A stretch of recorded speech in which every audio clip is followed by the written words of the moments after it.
Salut les Wargamers, c'est Evie de French Game Show, votre chat de rapportage vidéo et live peinture. Aujourd'hui, je suis en compagnie de Père Castor, actuel capitaine de l'équipe de France de Warhammer 40 000 et on vous présente aujourd'hui la data slate pour ce jeu, c'est-à-dire le patch d'équilibrage. Pour les personnes qui découvrent ce qu'on appelle la méta, c'est-à-dire ce qui va être fort à un moment donné dans Warhammer 40 000, il faut noter que la 10e édition, l'édition donc actuelle, qui est un petit peu près à 2/3 de son espérance de vie, a amené un équilibrage assez régulier de Game Workshop qui, tous les 3 à 6 mois, va arriver, soit avec des modifications de coup en point, soit aussi avec ce qu'on appelle des change rules, donc des petites modifications au niveau de certains profils ou mécanismes de jeu. Je rappelle donc que l'édition, normalement, va avoir une durée de vie de 3 ans. On peut imaginer que la V11 est donc prévue pour milieu d'année prochaine, et Game Workshop, en tout cas sur Warhammer Community, a déjà annoncé que le Drukhari, dernière armée normalement à sortir, était annoncé incessamment sous peu. Donc il faut quand même noter le fait que pour une fin d'édition, on va avoir toutes les armées qui ont été couvertes, sauf à l'exception des démons, mais c'est un choix entre guillemets de l'éditeur en tout cas pour l'instant. Il faut aussi noter que la data slate dont on va parler aujourd'hui aurait dû sortir quasi après qu'on sorte cette vidéo là, qu'il y a eu un problème de publication sur l'application mobile et donc Game Workshop a décidé d'accélérer les choses et tout comme notre tournage. Je vais aussi ajouter comme information que cette data slate m'a été présentée, moi pas toi, par Game Workshop, puisque tout n'est pas sujet de méta et d'équilibrage mais aussi de comment est-ce qu'ils souhaitent faire correspondre les armées par rapport à l'ADN attendu. Et j'ai trouvé ça très très sympa en tout cas qu'ils instaurent aussi ça dans cette 10e édition. Il faut savoir qu'on avait été aussi consulté, c'était à 6 mois après le début de l'édition, pour se dire est-ce que vous pensez que c'est cohérent par rapport à ce qu'on attend d'une armée. Bah non, je suis désolé, l'Astra Militarum des petits humains qui touchent à 2+, relance D1, c'est pas du tout ce qu'on attend de l'Astra, même au-delà de l'échelle de puissance. Donc vraiment c'est intéressant, il faut imaginer qu'on est donc là sur une des dernières data slates vraiment très étoffées de la part de l'éditeur, puisque c'est ce qui va aussi nous accompagner pendant la dernière année de jeu, et ce qui est plutôt très prometteur par rapport à la qualité du travail qui a été fait. Toi, sorti en plus des championnats du monde, où vous avez quand même poussé le méta dans ses retranchements, qu'est-ce que t'attendais de cette data slate et qu'est-ce que t'as eu au final? Nous, les attentes, c'était quand même d'avoir un rééquilibrage sur un certain nombre de sujets qui étaient un peu cringe, donc les gros robots qui avaient trop de facilité, trop de souplesse tactique. 2 armées, donc voilà. Imperial Knight et Chaos Knight. Il faut savoir que normalement 2 armées qui devaient sortir en même temps il y a à peu près 3 mois, finalement l'Imperial Knight a été décalé pour des soucis qui ne nous concernent pas, et qui est sorti justement il y a quelques semaines. Le fait est quand même qu'ils ont arrivé avec un méta comme tu l'as, avec des gros robots, donc peu de figurines mais avec des grosses valeurs d'endurance et de points de vie, et finalement des listes assez binaires, c'est-à-dire que si tu tues, le mec qui perd 25% de son armée, ça va le faire, mais là avec un gros niveau, ce qu'on appelle d'attrition, c'est-à-dire de capacité à faire très mal pour ces gros robots. Voilà, donc moi je m'attendais à ce qu'ils corrigent plus en profondeur l'IK et le CK et le Death Guard, qui étaient les 3 qu'ils avaient déjà ciblés avec le hotfix de fin d'été.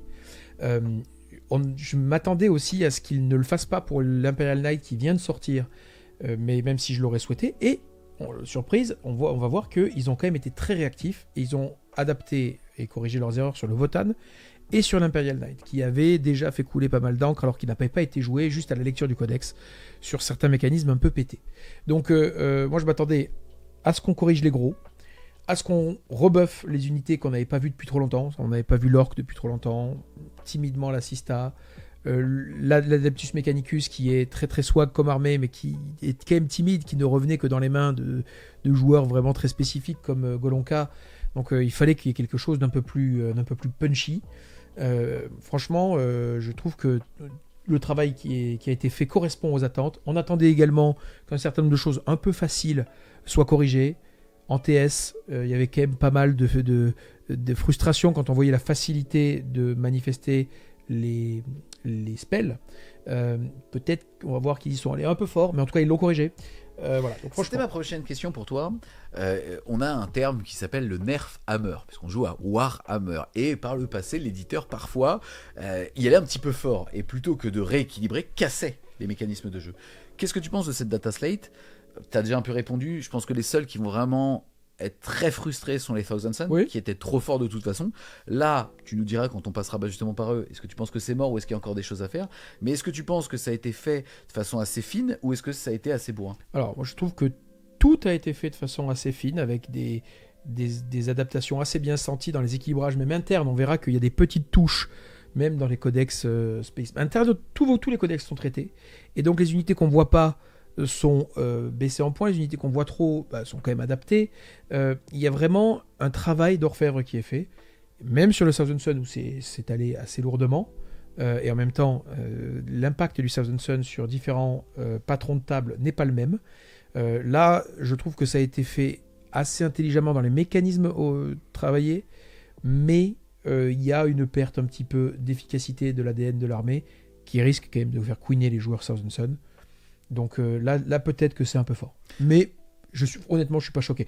Il y a des fois où on est venu vous voir en vous disant ils ont passé au broyeur l'armée, c'est absurde, franchement, Game Workshop, faut pas faire ça. Je dirais pas ça pour les Thousand Sun. D'accord, donc au global, tu es quand même très satisfait. Content. Tu te vois finir, entre guillemets, une édition. Il y aura encore de toute façon entre une et deux data slate, hein, donc c'est pas terminé. Mais en tout cas, tu penses que là, vraiment, la direction est excellente pour savourer la dernière année de notre édition? Franchement, oui. Et surtout, je trouve que ça donne de l'espoir quand on voit qu'ils sont capables de sortir deux fixes en moins d'un mois, un fin août, un mi-septembre, un rapide et court, et l'autre vraiment dans le détail. Vraiment, c'est un travail poussé. Donc on sent que ça leur tient à cœur d'avoir des choses stylées sur table, de nous alimenter toujours en réflexion, de dire tiens, il y a des unités qu'on voit pas depuis un moment. Et si on regardait ce qui se passe quand on baisse les points et si c'est mouliné dans la tête de nos meilleurs joueurs. Dans le vrai, puisque c'est exactement ce dont je te parlais tout à l'heure par rapport à l'ADN. C'est-à-dire qu'en fait, tout n'est pas que équilibrage. L'exemple typique, et on va en parler tout de suite et après on va rentrer dans le dur, c'est les Custodes. Les Custodes n'étaient pas beaucoup joués en ultra compétitif à cause des IK RK, pas à cause de leur équilibrage tout court. Et même avec ça, Game Workshop s'est dit ouais, mais le problème c'est qu'aujourd'hui, trop de joueurs résument le Custodes au veilleur, et donc on ne va pas toucher au veilleur, mais on va baisser le reste. Exactement. J'adore, tu vois ce que je veux dire, hein. Et ça, je trouve que ça représente vraiment cette data slate. Pour maintenant rentrer dans le dur de ce qui a changé, je vais juste vous rappeler que depuis le 3 juin, on est aussi dans une nouvelle saison, c'est-à-dire que la façon de jouer à Warhammer a changé, avec notamment la notion de carte de secondaire, et surtout l'arrivée des challengers. On va donc s'attaquer maintenant au document qui s'appelle l'accompagnement au tournoyeur. C'est donc un document qui donne les guidelines sur comment est-ce qu'on doit se comporter sur table en termes de fair play, mais aussi qui donne des indications pour les arbitres et quelques petites modifications. L'adoption par exemple des péripéties et des cartes challenger, là avait surpris tout le monde puisqu'ils avaient exclu les anciennes péripéties qui étaient inclus dans les anciennes années, et par contre ils forçaient la notion de challenger même dans le compétitif. On le rappelle, si vous avez au moins 6 points de retard sur votre adversaire, vous étiez dans une position de challenger, et au moment de votre tour et au moment de votre tirage de cartes, vous alliez tirer dans un pack de 9 cartes quelque chose qui soit allait vous avantager sur un mécanisme de jeu, soit vous donner plus de points. Ça avait fait débat. Finalement, ça avait été adopté même au championnat du monde. Et le seul changement de ce guide du tournoyeur, c'est le fait qu'il n'y a ni péripéties, ni challenger maintenant en compétitif. Qu'est-ce que tu penses de ça ? Je pense que d'abord sur le plan tactique, c'est très bien joué de la part de Game Workshop. Il y a eu beaucoup d'opposition à ces challengers. Donc il y avait deux façons de traiter. Soit ils admettent, ils font machine arrière, ils suppriment les challengers, ce qu'ils ont fait. Je pense que tactiquement, c'est le plus intelligent. Soit ils les changeaient et ils ne les appliquaient que sur le delta de primaire. De sorte que ça vienne véritablement limiter les effets un peu teuteux de Advanced Stage Push. Donc les armées qui viennent t'inonder et de toute façon, peu importe l'équation d'attrition, te contestent et gagnent. Et je pense que l'objet initial des challengers, c'était ça. Le problème, c'est que ça a joué aussi sur le secondaire. Ça veut dire que du coup, il y avait une punition à l'aptitude au scoring. Ça c'est pas bon. Donc, ils ont choisi d'écouter et de dire, ok, mon mauvais, on dit que je fais trop d'anglicisme, mon mauvais, on les enlève. Eh ben, bravo, c'est bien. Ça montre qu'ils sont capables de dire, ok, il y a 2 mois, on a sorti cette nouvelle saison avec ce nouveau mécanisme qui devait remplacer les missions secrètes. Vous nous avez défoncé. Vous avez raison. C'est bien évidemment plus complexe que les parties qu'on peut avoir en club. En fait, il faut aussi imaginer que pour l'éditeur, pourquoi est-ce qu'ils avaient intégré cette notion de challenger ? Déjà, c'était pour contrer les armées qui allaient enfermer. C'est-à-dire qui allaient dire, écoute, t'es un IK, moi je vais juste quadriller ta zone, tu ne vas jamais sortir de chez toi. Là, au moins, avec la notion de challenger, tu pouvais rester un petit peu plus dans la game. Mais comme ils ont normalement boosté les armées qui pouvaient se faire enfermer, modulo quelques exceptions, et aussi le fait que je rappelle qu'on joue dans des contextes différents, dépendamment de si on joue en Europe, en France, aux États-Unis, on a des patrons de table qui sont différents. Or, pour équilibrer le jeu, nous en Europe, on utilise le mécanisme qui est le WTC pour World Team Championship, qui propose des tables aussi beaucoup plus chargées, qui visent à casser la létalité du premier joueur. Or, ces challengers étaient aussi faits pour se dire que le joueur 2 allait potentiellement un petit peu justement galérer, d'où le fait de pouvoir être challenger et joueur 2. La réalité du terrain, c'est que le joueur 2 en plus de ça, depuis cette 10e édition, marque à la fin de son T5 et pas au début de son T5, avait l'avantage justement de pouvoir donc jouer avec un delta de 15 points et monitorer le scoring. Exactement, monitorer le scoring, avec aussi cette notion de challenger. Et donc faisait des tours, parfois des tours 5, à 25, 26, 28 points. Et c'est aussi très bien, pour moi en tout cas, qu'ils aient retiré le challenger, plutôt pour cette frustration de se dire, bah écoute mec, t'es joueur 2, GG. Ils auraient pu ne pas admettre entièrement qu'ils avaient raison et dire on retire la composante stratagème de la carte challenger, qui était aussi un des principaux problèmes, parce que ça apportait un aléa tout à fait toxique. Je sais pas, moi je viens d'engager un Nika, je pense l'avoir éteint forcé à éteindre son feu ou à bouger. Et là, il a une carte challenger parce que je viens d'en tuer un autre. Il pioche. Chance sur 9 avec plus de 6 points d'écart. Voilà, exactement, de piocher, désengager, tirer, charger.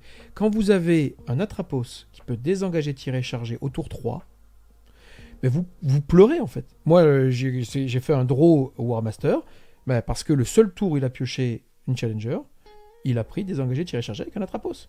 Je fais GG, gros, bravo. Bon, faut quand même noter, beau gosse, Game Workshop dit ok, on s'est gouré. On arrête. J'insiste aussi sur le fait que là on ne va parler que des contextes compétitifs, rien ne vous empêche de les continuer à les utiliser. Moi ça m'a sauvé plein de parties aussi, justement de l'aspect un petit peu ce qu'on appelle one-sided, c'est-à-dire qui va que dans un sens. Bien sûr. Donc de toute façon, et ça vaut également pour les péripéties, là, les twists, si vous voulez jouer à la maison avec une rejouabilité maximale et avoir du fun parce que vous aimez bien voir plus 3 attaques sur votre Warlord au tiré au close, parce que vous aimez bien qu'il se passe des dingues dans vos parties et des retournements, jouez avec ça, vous allez vous régaler. Mais dans un environnement compétitif, il faut que le talent et la gestion de l'aléa soient récompensés. Si c'est pas le cas, c'est plus compétitif. Et donc là, il y avait quand même un petit côté frustration. Yes, on vient donc de parler un petit peu du document qui vise à aider les organisateurs et surtout ceux qui veulent faire des tournois. On va maintenant se focaliser à l'équilibrage du jeu. Il faut savoir qu'il n'y a pas de changement de règles dans le corpus générique des règles, donc ça c'est plutôt pas mal. On commence maintenant par découvrir le travail qui a été fait sur les sorts du bataille, l'Adepta Sororitas. On voit un seul changement de règles, c'est un boost au niveau des Rétributeurs Squad, donc un petit pack de Sista qui peut être équipé en armes lourdes. Historiquement, elles avaient une relance D1 à la touche et à la blé, et maintenant ils ont ajouté un petit boost qui est que si jamais l'unité qui est ciblée par les Rétributeurs a déjà détruit préalablement une unité de sort de bataille, alors elles vont ajouter plus 1 pour toucher et plus 1 pour blesser maintenant. Oui, là elles viennent vraiment chercher rétribution. Franchement c'est bien, Yes. On les voyait pas donc au niveau du coup en points, pas de changement si ce n'est l'image fer qui perd 10 points, le duo de porte-bannière qui perd 15 points, Sainte Célestine qui perd 10 points. Pour le coup, Game Workshop a répondu sur le fait que dans le codex il y avait déjà notamment Ephraël Stern qui pouvait avoir un rôle un petit peu similaire là-dedans, mais que justement il voulait rééquilibrer en interne pour se dire que 10 points, 150 points Sainte Célestine, on allait de nouveau se poser des questions pour l'intégrer ou pas. Et aussi les Rétributeurs qui en plus du buff continuent de baisser, puisqu'elle perd 10 points, on est donc à 105 points, les 5 maintenant. Qu'est-ce que tu penses, plutôt que de paraphraser juste les BS et les hausses, qu'est-ce que tu penses de la sœur de bataille aujourd'hui en termes de méta? Et aussi, est-ce que tu penses que les changements sont suffisants pour amener un vent frais? Alors, je pense que la sœur de bataille était déjà intéressante sur le plan méta lors du WTC, et que ce ne sont pas vraiment les changements qui vont apporter un vent frais, c'est le shift de méta. On a une méta qui est en train de shifter vers quelque chose de beaucoup plus infanterie. Dans ces conditions-là, la Sista est quand même très efficace. De la même façon, on a la perte des cartes Challenger, et donc pareil, la Sista est très douée pour aller faire de la petite contestation perlée pendant toute la partie. Et ça, c'était puni par les cartes Challenger, parce que quand on contestait et qu'on prenait 5 points à l'adversaire, il en reprenait 3 avec une carte Challenger. Donc, les changements sont bienvenus, ils sont significatifs, mais c'est pas ça qui va faire que ça va revenir, c'est la trend qui fait que ça va revenir. Voilà. Yes, intéressant, donc toi tu penses qu'on va se diriger plutôt vers un méta infanterie? Ouais, tout à fait. Ok, on enchaîne ensuite avec nos amis les Custodes. Pas de modification au niveau de leurs règles. Je vous invite en tout cas, si vous êtes joueur Custodes, à quand même relire le document, puisqu'ils avaient notamment boosté les lanceurs anti-char qu'il y avait sur les motos. Oui. Pour ceux qui n'avaient pas suivi par le passé, en tout cas, les lance-patates. Les lance-patates. Et au niveau du coup en points, là on est typiquement dans ce que je disais tout à l'heure. Ils ne ressentaient pas de problème vis-à-vis du Custodes en termes d'équilibrage global. Il y avait quelque chose dans la méta, les gros robots, qui faisait qu'on ne les voyait pas, mais pour eux l'armée est équilibrée. Par contre, ils ont envie d'encourager les joueurs à aller sur d'autres choses que les veilleurs. D'où le fait que, vous le voyez, les Custodian Guard baissent en points, le reste de l'infanterie ne baisse quasiment pas.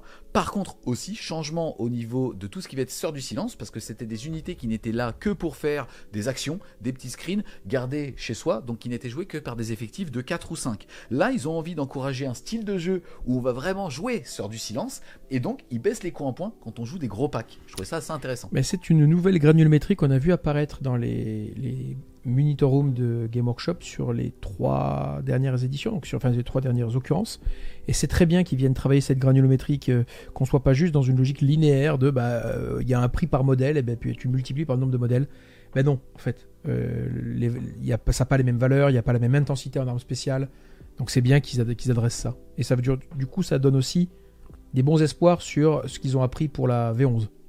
Moi, je trouve ça trop cool.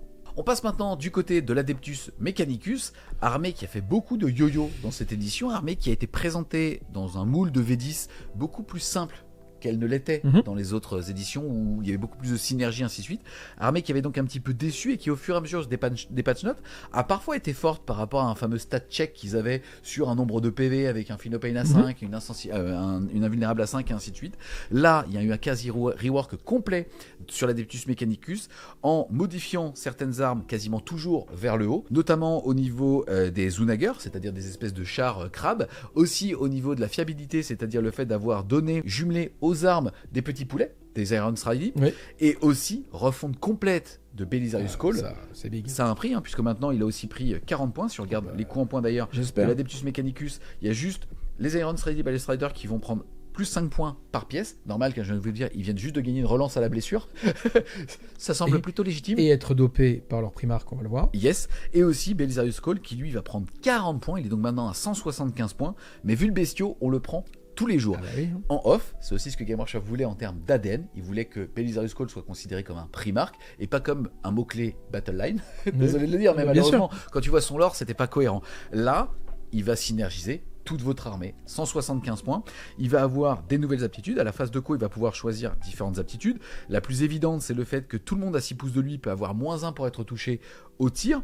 Il a toujours le mécanisme de dire qu'il peut être lui-même considéré comme étant une ligne et donc de synergiser notamment les cataphrons qui auraient à côté de lui, enfin tous ceux qui vont avoir des buffs de mobilité ou d'attrition quand on est à côté d'une ligne.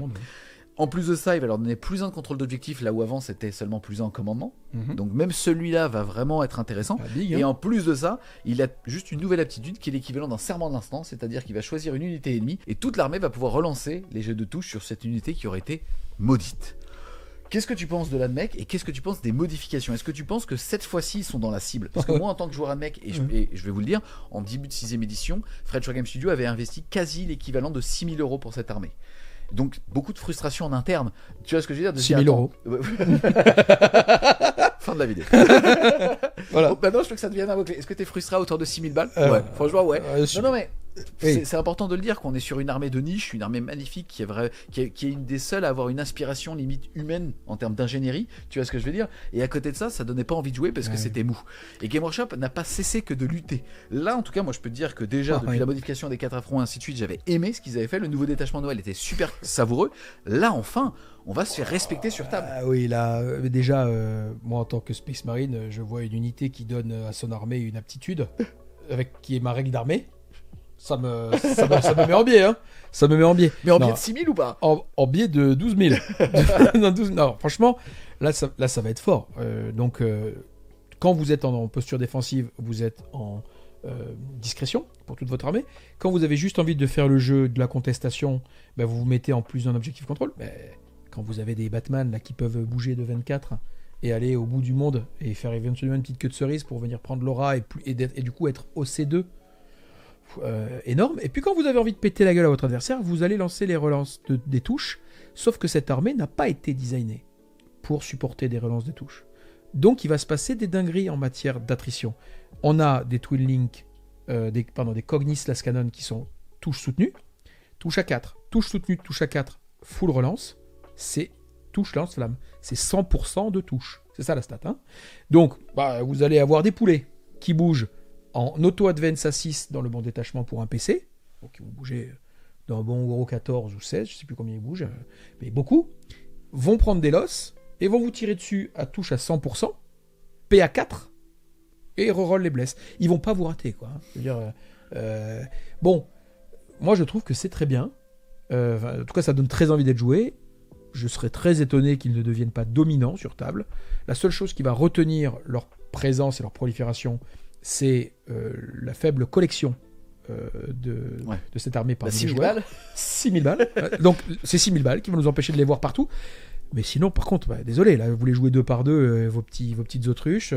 Elles vont faire des advances de toute façon, tirer en PA4, touche auto, en fait. Hein.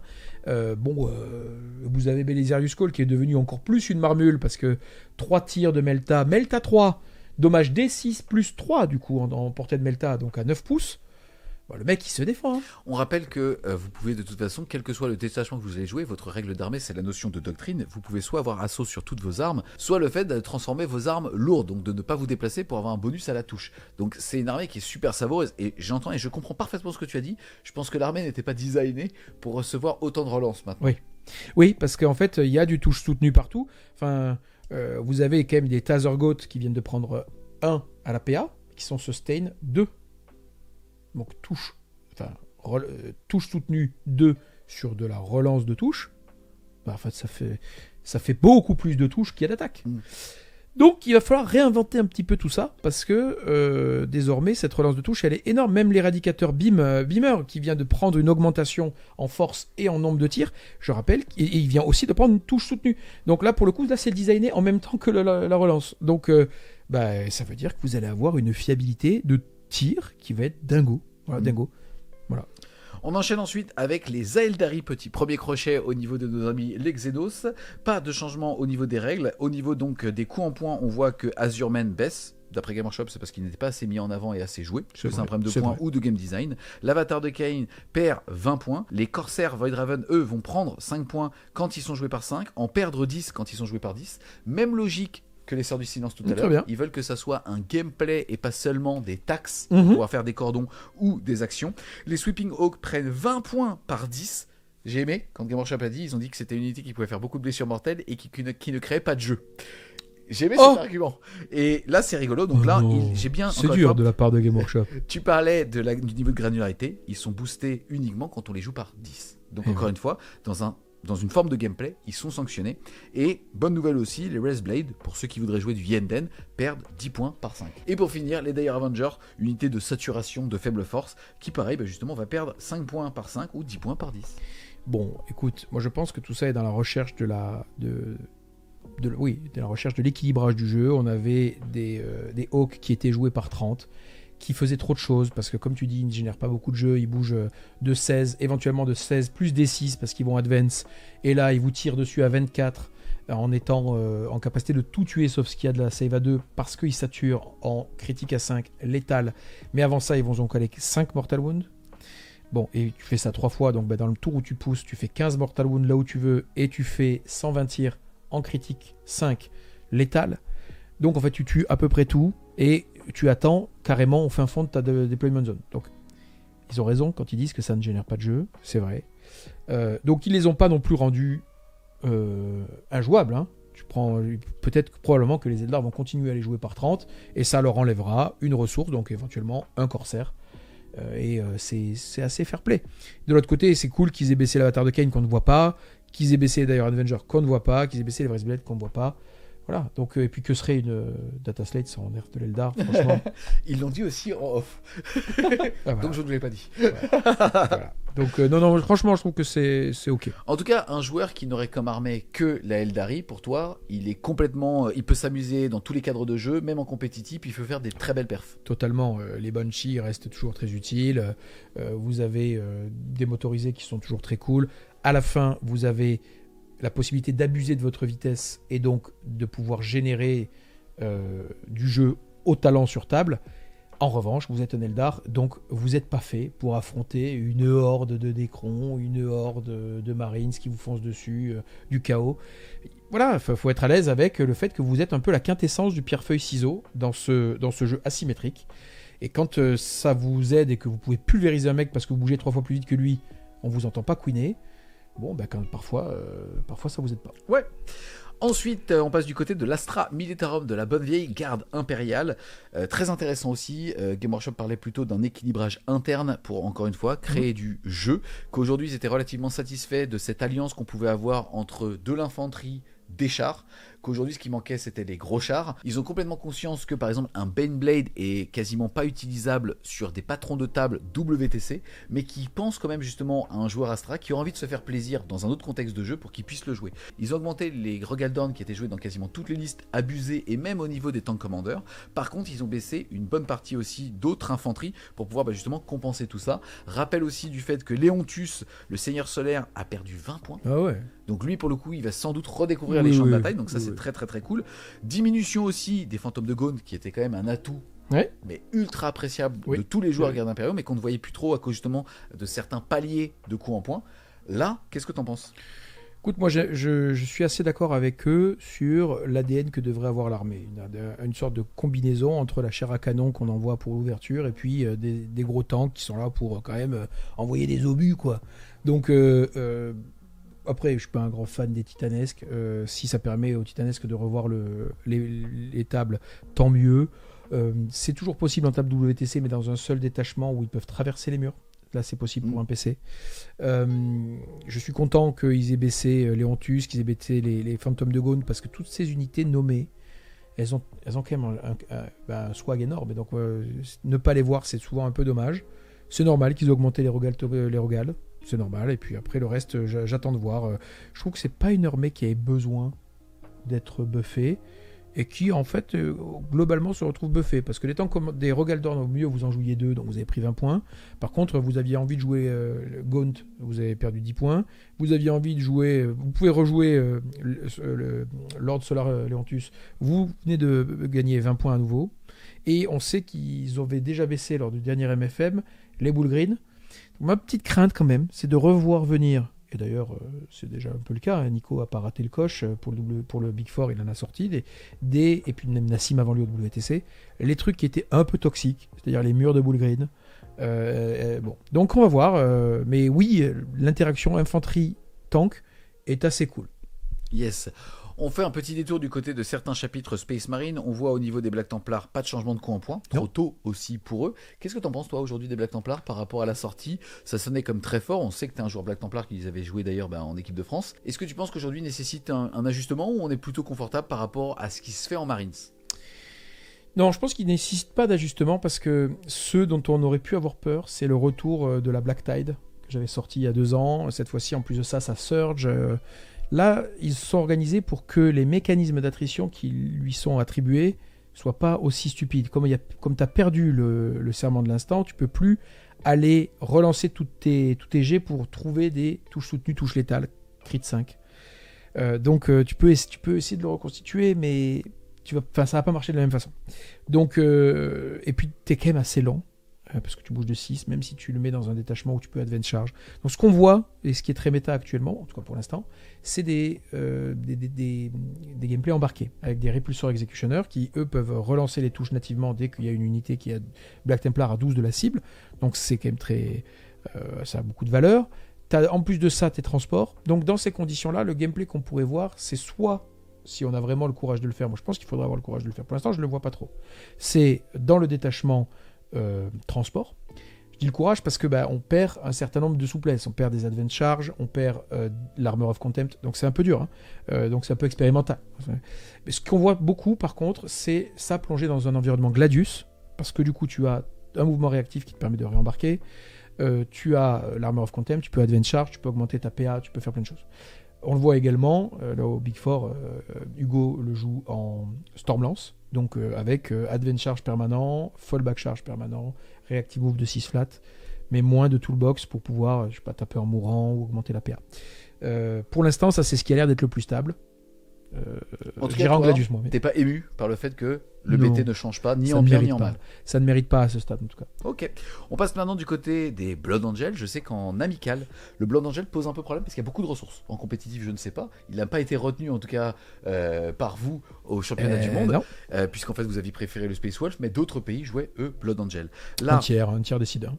là, pas de changement pour l'armée, si ce n'est que la garde sanguinienne va prendre 15 points pour 3 modèles et 20 points pour 6 modèles. Donc, encore une fois, on est encouragé par l'idée de les jouer par 6.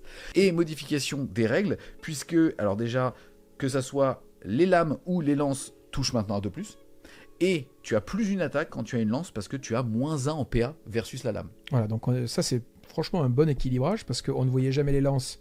Parce qu'à la rigueur, faire le choix de j'ai lance, donc plus un bless inclus dans mon arme, mais j'ai -1 à la PA par rapport aux épées, ça c'est un choix qu'on peut faire et qui est intelligent. Mais si en plus de ça je dois me taper une attaque de moins, mais en fait faites les stats Game Workshop. Surtout que tu favorises le craquage. Puisqu'en fait, comme c'est des Exactement. unités de faible, enfin, comme c'est des unités qui ont peu de figurines dedans, Voilà. ça change tout. Ouais. Tu favorises le craquage, donc tu as une dispersion qui est plus large, mais en plus de ça, même ta moyenne, même ton damage output moyen est pas le même. Donc là, ils ont fait les stats, bravo. Et on va faire vraiment des choix. Et l'intérêt, c'est quoi? C'est de se dire, je vais pas avoir mon stratagème plus un bless partout. Donc il faut que je puisse attaquer un peu partout. Et là, on va avoir un panachage entre les lances et les épées. Moi, je suis sûr, moi je le ferai. Et c'est plutôt une bonne chose. Tu dis que ça n'a pas été touché à part les sanguinariades, c'est vrai, mais il y a tout un tas d'unités Space Marine qu'on va voir après, Générique, Vanille, qui elles étaient structurantes, ou sont structurantes, dans le détachement Blood Angel, et qui ont été un petit peu équilibrées aussi. Donc moi je suis pas choqué que ils augmentent les points de quelque chose qu'ils sont en train de buffer, donc de le rendre un peu plus élite. Ouais. Ça permet de les voir en dehors de Dante, parce que Dante, comme il donne déjà +1 pour toucher, il était un peu auto-include parce qu'il permettait d'attaquer. C'est ce qu'a dit Game Workshop. Mais je travaille pas chez eux, mais je suis Non, mais c'est- ouvert aux propositions d'emploi. Non, mais c'est plutôt cohérent. Donc. Voilà. Donc je te remercie de noter que je comprends ce qu'ils font.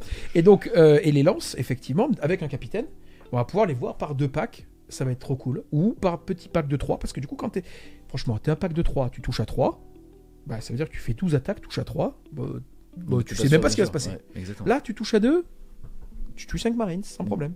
Voilà. D'accord. Franchement, très cool. On est très proche finalement maintenant des Venatari, avec ce rôle un petit peu justement par 3 qui pourrait arriver, moins de Exactement. latitude sur l'arrivée précipitée à 0 et le désengage tir-charge, mais un gameplay un peu similaire, Oui. ce qui peut être assez appréciable. On enchaîne maintenant avec les démons du chaos. Faut noter plusieurs choses. Déjà depuis Noël dernier, chaque dieu s'est vu doté d'un petit détachement. On s'était déjà plaint à l'époque que parmi tous les dieux, celui qui avait le moins de saveur, c'était devenu Slanesh, ce qui était un petit peu paradoxal avec l'arrivée des Emperor Children's. Là, Game Workshop l'a entendu, puisque les seules unités qui vont perdre en points, c'est le Gardien des Secrets et les Fiends. Et c'est aussi d'ailleurs les seuls qui sont boostés, c'est-à-dire ceux du détachement de la Légion de l'Excès. Oui, alors là, comparé à ce qu'on a dit tout à l'heure où ils étaient assez prompts à reconnaître leur tort, là ils ont passé le détachement au mixeur et ils nous font le coup à chaque data slate, ils y remettent une petite touche. Donc là, on va relancer toutes les touches et relancer les 1 pour blesser. Mais c'est pas les touches qu'il fallait changer parce qu'on touchait déjà bien en Slanesh. Par contre, on avait des forces un peu de moule asthmatique, donc il faut aller laisser la relance des blesses. Surtout si on consent à sacrifier son tapé en premier quand on charge, c'est pour vraiment mettre des grosses mornifles. Bon, pas pour relancer les as. Et donc, ils ont un peu baissé, comme tu l'as dit, les équipeurs.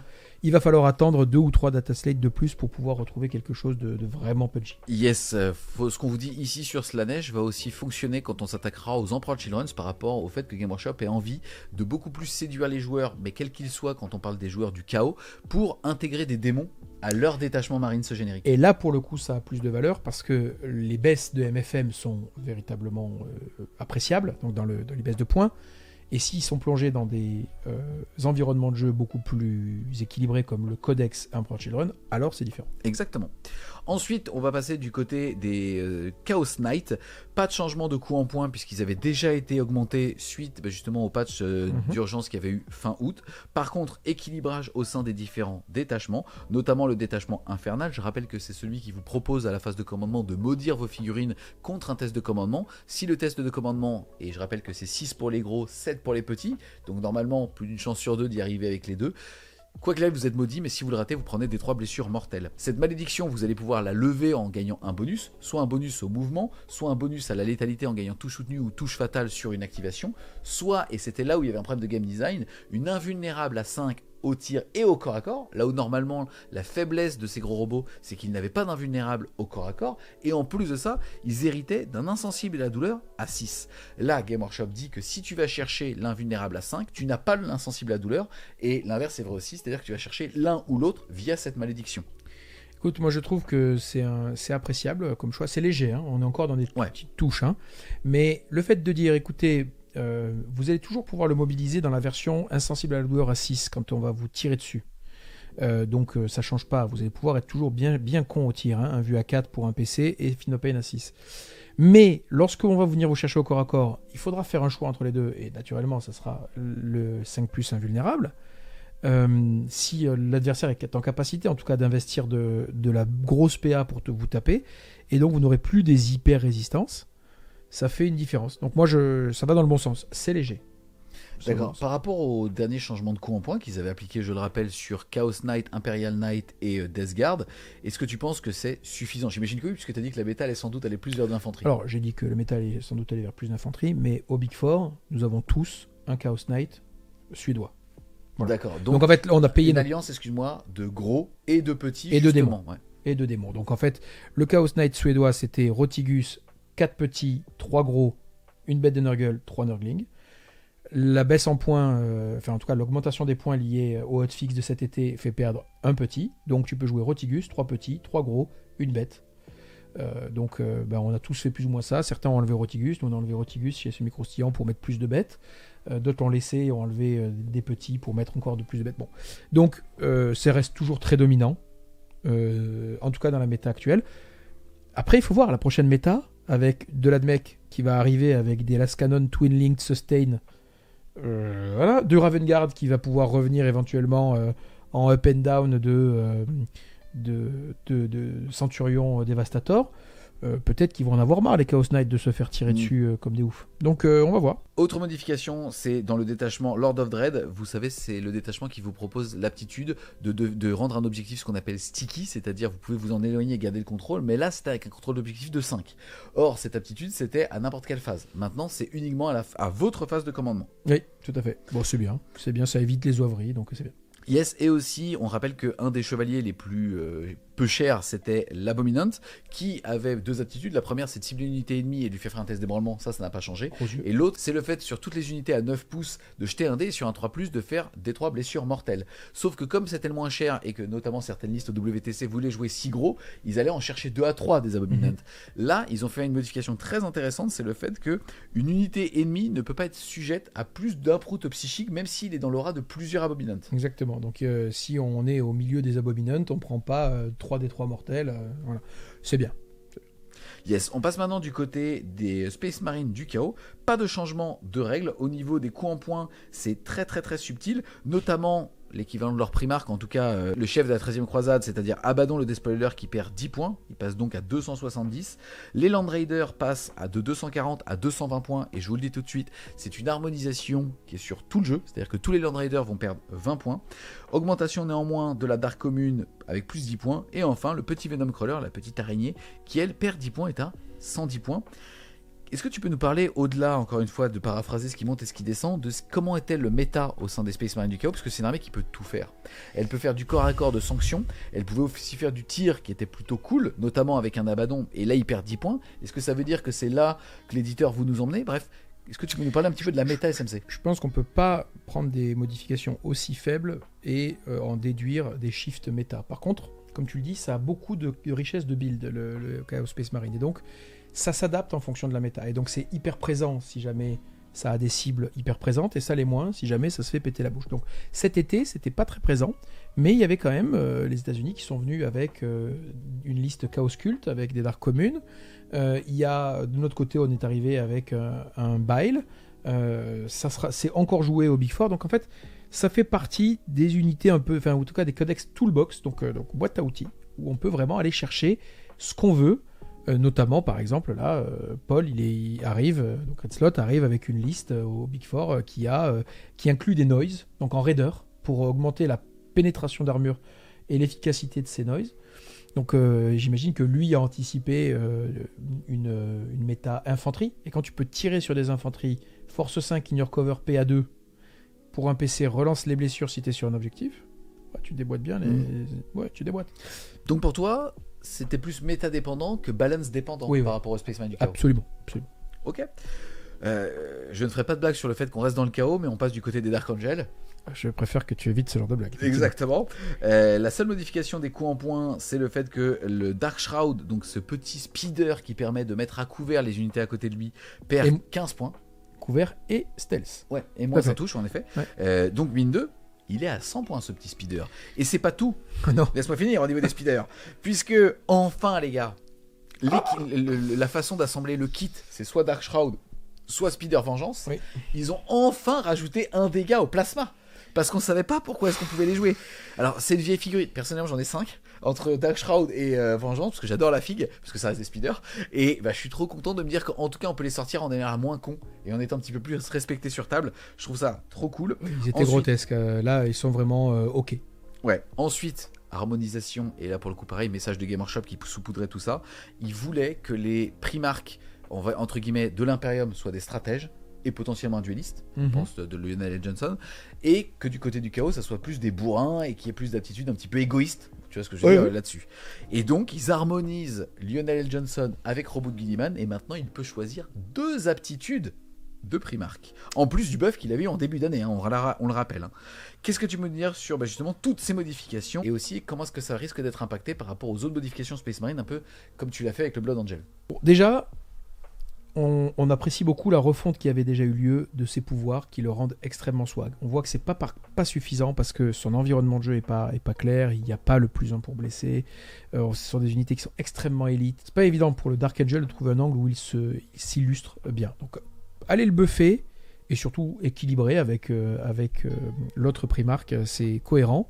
Ça veut dire désormais concrètement qu'on va pouvoir jouer à la fois le buff de mobilité qui permet de blink, donc de le prendre à votre phase de commandement et de le mettre où vous voulez, à 9 pouces de l'adversaire, ou de rapid ingress au T1 de votre adversaire si vous jouez premier. Vous partez, votre adversaire vient vers vous, vous faites un rapid ingress à 12 de lui, et puis vous lui pétez la bouche.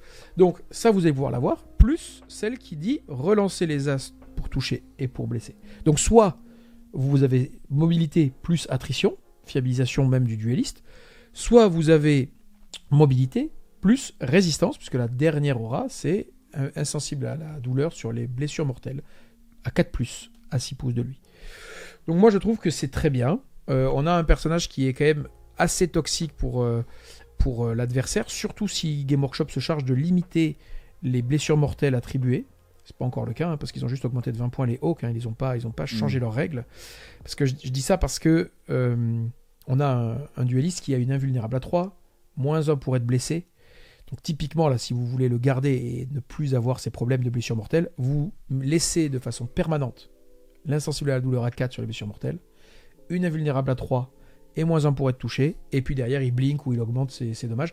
Et là, vous avez véritablement un Primark qui devient difficile à traiter. Ok pour Lionel L. Johnson, mais à côté de ça, qu'est-ce que tu peux dire sur les speeders? Écoute, ça vaut 120 points. L'autre Speeder Marines, qui vaut 125 points, il a 3 tirs de Melta, 2 tirs Force 9 -3 D6 et 2 tirs Force 9 -1 D3. Et il enlève le couvert. Mais du coup, il doit aller très proche de la cible. Celui-ci, il a une fiabilité pour blesser, j'aime bien, le Twin Linked. Il a une très grosse PA, j'aime bien. Dommage 3 aussi, j'aime bien. D6 +1 tir. Tu fais un vieillas, t'as envie de te couper une couille. Donc, ça reste quand même pas mal parce que ceux qui ont envie de jouer de la Ravenwing vont pouvoir en jouer 2, 3, un peu en fond de cours comme ça, qui vont pouvoir quand même un peu bombarder l'adversaire sans avoir à aller chercher des lancers ou des choses comme ça. On va voir tout à l'heure que les autres artilleries et Space Marine ont quand même un peu ramassé, le Ballistus a pris, etc. Donc tu vas être content de retrouver ça avec des belles PA, mais tu es toujours pas magique, quoi. T'es toujours pas magique, mais t'es pas très cher. Alors, dans le bon détachement, Ravenwing, où tu peux Advance Tier, Fallback Tier, éventuellement donner des invulnérables, pourquoi pas. Ok, donc moyen, on va dire. Pour ouais, jouable. Ok. Du côté de la Death Guard, pas de changement. Non. Mais ils avaient déjà pris, entre guillemets, justement un petit nerf. Encore une fois, tout à l'heure, on parlait pas de nerf hammer. Les joueurs d'Asgard, vous n'avez pas le droit de vous plaindre parce que vous étiez très et voire trop fort, voire frustrant à rencontrer. Mais même pas que sur la table. Pas que vis-à-vis des modèles. Hein. Ah oui. Vous n'êtes pas des belles personnes, joueurs d'Asgard. On va voir. Ils sont encore très joués, par exemple, au Big Four. Donc, en fait, il y a un truc qui sera permanent. Ils ont tout ce qu'il faut pour générer du jeu et être forts. Ils ont des unités infiltrées extrêmement peu chères, donc qui permettent d'avoir des ouvertures très très pénibles. Ils ont du tir stupide avec leur drone, qui peut être force 10 et PA-3, dommage 3, et -1 du chez l'adversaire. Donc ça crée vraiment des violences. Blast en plus de ça, donc ça tue les véhicules, parce que si tu as un véhicule en du 10, il passe en du 9, et tu y tires dessus. Tu le blesses à 3. Ça tue les IK, parce que le en du 11 passe en du 10, et tu y tires dessus, tu le blesses à 4. Et puis ça tire loin, et puis ça tire les masses, parce que comme c'est Blast, des 6 plus 2, eh ben ça déboîte tout. Donc, il y a tout en fait, ce qu'on veut. Il y a de l'hyper-résistance, il y a des rhinos, il y a des plagues, il y a des mecs qui peuvent venir te disrupt en faisant frappe à profondeur à 6 pouces, charge, du revive sur 2+, donc du face cap. Voilà, jusqu'à la fin de la... soyez tranquille, peu importe les points qu'on vous mettra dans le goulot, jusqu'à la fin de la saison, vous serez là, les joueurs d'Asgard. Ok, nickel. Du côté de la Deathwatch, pas de changement, si ce n'est une diminution des différentes kill teams et des vétérans quand ils sont joués par 10. Intéressant aussi, ça nous permet de faire le shift avec les agents de l'Imperium qui, justement, eux, vont voir les kill teams donc diminuer aussi par 10 et le Watchmaster qui perd aussi 10 points. Pas d'autres modifications au niveau des agents de l'Imperium et... je sais pas si je peux le dire, mais en tout cas, c'est parce que Game Workshop n'a pas encore confirmé le rôle qu'ils veulent leur donner au sein des armées de l'Imperium. Oui. Il y a une petite modification supplémentaire qui est l'interdiction désormais pour les inquisiteurs et nommés et non nommés de rejoindre les kill teams parce que ça crée des interactions un peu trop chelou. Mais oui, pas beaucoup de modifications. Baisse en points parce qu'on les voit pas beaucoup. Ils sont pas très méta, les gars, parce que je vais pas encore être dans le Deathwatch hater, mais ils sont pas très méta parce qu'ils concentrent trop de points dans des body de Marines qui n'ont pas d'invue et qui se font éclater au tir. Voilà. Ensuite, on va zapper les Drukhari, tout simplement parce qu'encore une fois, Warhammer Community arrête pas de nous en parler et que ça devrait arriver d'ici quelques semaines. Donc pour le coup, pas grand chose à dire là-dessus. On passe maintenant du côté des Emperor Children, donc de la 3e légion des Space Marines Renegade. Comme pour tout le reste, on voit que le Land Raider va perdre 20 points. On voit que le Primarch Fulgrim va avoir 2 buffs. La première, c'est qu'il va perdre 25 points. Il est donc à 340. Et aussi le fait que maintenant, à la manière de certains marcheurs titanesques, il va ignorer les éléments de terrain de plus de 4 pouces. Ce à quoi beaucoup de personnes ont répondu quand on nous a présenté tout ça, que ça ne suffisait pas. Parce que sur beaucoup des patrons de table, notamment américains, il y avait déjà des décors de moins de 4 pouces sur les décors, tu sais, du central. Et que Fulgrim n'était pas joué pour autant. Donc voilà, il y a un problème de game design. Écoute, ils font une tentative, ils diminuent le Primarch, il est à 340 points. So what? Par contre, là où je trouve que c'est très intéressant, c'est que les lames Infable gagnent une attaque. On rappelle que la capacité de cette unité, c'est de pouvoir blesser tout le jeu à 3+, avec comme contrepartie le fait que, comme ils laissent part à leur démon intérieur de s'exprimer, en blessant à 3+, s'ils ne tuent personne, il y a une figurine de l'unité qui meurt. Le fait est que moi j'aime beaucoup ce game design, on est à 110 points les 3, je trouve que c'est assez balance, et que quand tu gagnes une attaque, c'est un petit peu ce que tu nous disais tout à l'heure par rapport à la garde sanguinienne. Bon là, tu gagnes une attaque, mais tu ne touches pas tellement mieux. Mais c'est pas grave, t'avais pas besoin de ça. C'était surtout de gagner une attaque pour aller chercher ces fameux stats check, même face à un Rhino ou autre. Enfin, le Seigneur de la Cacophonie gagne 10 points, il continue d'être nerfé au fur et à mesure des itérations, puisqu'il va permettre de donner touche soutenue à des packs, et aussi, lors de la dernière itération de changement de coup en point, on aimait lui mettre une amélioration dans le détachement des coteries pour flipper un dé en 6, et donc ainsi aller chercher des tirs supplémentaires sur les tirs force 10, PA-2, dégâts 3, ignore couvert. Notamment en Overwatch. Exactement. Là on voit aussi, ça va dans ce qu'on disait tout à l'heure sur les démons, qui diminuent le coup en point des unités du chaos pour favoriser justement le fait de jouer le détachement qui mêle Emperor Children et démons. Qu'est-ce que tu en penses toi de ces modifications et qu'est-ce que tu penses des Emperor Children au niveau de la méta? Bon, les Emperor Children, si la méta shift vers de l'infanterie, ils sont ravis parce qu'ils déboîtent l'infanterie et ils adorent le MSU parce que plus il y a d'unités, plus ils peuvent snowball leur coterie et leur pari avec leur dupes. Donc je pense que les Emperor Children sont très très bien. Je pense que Fulgrim qui perd des points, c'est bien. Lui donner la capacité d'enjamber les murs de 4, même en WTC, ça veut dire que tu lui fais gagner à peine 1 pouce et demi. Parce qu'en fait, il suffit de faire Pythagore et de se rendre compte qu'en réalité, s'il part de derrière l'emprise au sol d'une ruine pour essayer de faire tout son mouvement, en fait, le fait avaler un mur de 4 pouces ou de 3 pouces et demi, ça te fait perdre un pas et demi. Donc, bon, oui, c'est un petit peu... c'est une tentative un peu désespérée de le faire revenir dans le game. La vérité, c'est que les Emperor Children n'ont pas besoin de lui. C'est dommage qu'il y soit pas parce c'est le Primarque, mais le Codex n'en a pas besoin. Et effectivement, on voit que les démons reviennent. Je suis pas sûr que ce sera suffisant pour les faire réespérer ou les réapparaître dans le méta. Mais je rebondis sur les lames infaillibles. Plus une attaque, c'est plus 33% d'attrition. Quand on passe de 3 attaques à 4, on augmente de 33% l'attrition. Donc c'est colossal comme changement. C'est-à-dire qu'on les voyait pas beaucoup avant. Trop fragile. Trop fragile, le dommage n'est pas assez... Il nécessitait un Land Raider qui a été boosté, puisqu'il perd 20 points aussi. Voilà. Mais même comme ça va très vite, ça peut aussi être joué par 3, comme unité d'ouverture, etc. Là, quand vous en avez 3 qui vont toucher à 2 et avoir 12 attaques, si jamais en plus de ça, vous les engagez tour 2, tour 3, tour 3, quand vous avez activé vos relances des 1 pour toucher, relances des 1 pour blesser, ouais, c'est rigolo. Hein, parce que vous allez toucher à 2 relances les 1 et blesser tout le jeu à 3 relances les 1. Vous allez très bien blessé, P à 3. Bon. Pour parler aux non-compétiteurs en Pro Children, il faut savoir que tous les coups en points qui avaient augmenté via la dernière data slate étaient liés au détachement de la coterie. Oui. Et donc ils avaient augmenté le coup en points des princes démons volants parce que moins 1 dégât, et ils revenaient à la vie en échange d'un test de commandement. Moi, pour les jouer dans tous les détachements, aujourd'hui, je trouve que l'armée est parfaitement balance, forte en coterie. Forte, comme tu l'as dit, si jamais on va vers de la méta infanterie, mais en soi, c'était pas du nerf hammer, même pour les non compétitifs. Tu vois ce que je veux dire? Je trouve que l'armée aujourd'hui, elle était plutôt balance. Il y avait juste trop de ressources avant, faut être lucide, quoi. Il y avait trop de ressources avant. On verra encore si c'est balance, parce que en fait, il y a quelque chose dans cette armée qui, de mon point de vue, n'est pas représenté et qui est représenté en Sista. En Sista, tu jettes pas de dés, tu prends des décisions, tu as tes dés de miracle, et du coup, tu payes quand même ça assez cher dans tes points. En Emperor Children, il y a quand même cette vibe un peu, parce que tu prends des décisions à la phase de mouvement, ce qui est encore plus fort. Quand tu décides d'aller vers l'adversaire et de connecter avec lui, au tir ou au corps à corps, c'est une décision. Il n'y a pas un jet de dés qui vérifie si ça fonctionne. Tu vas trop vite.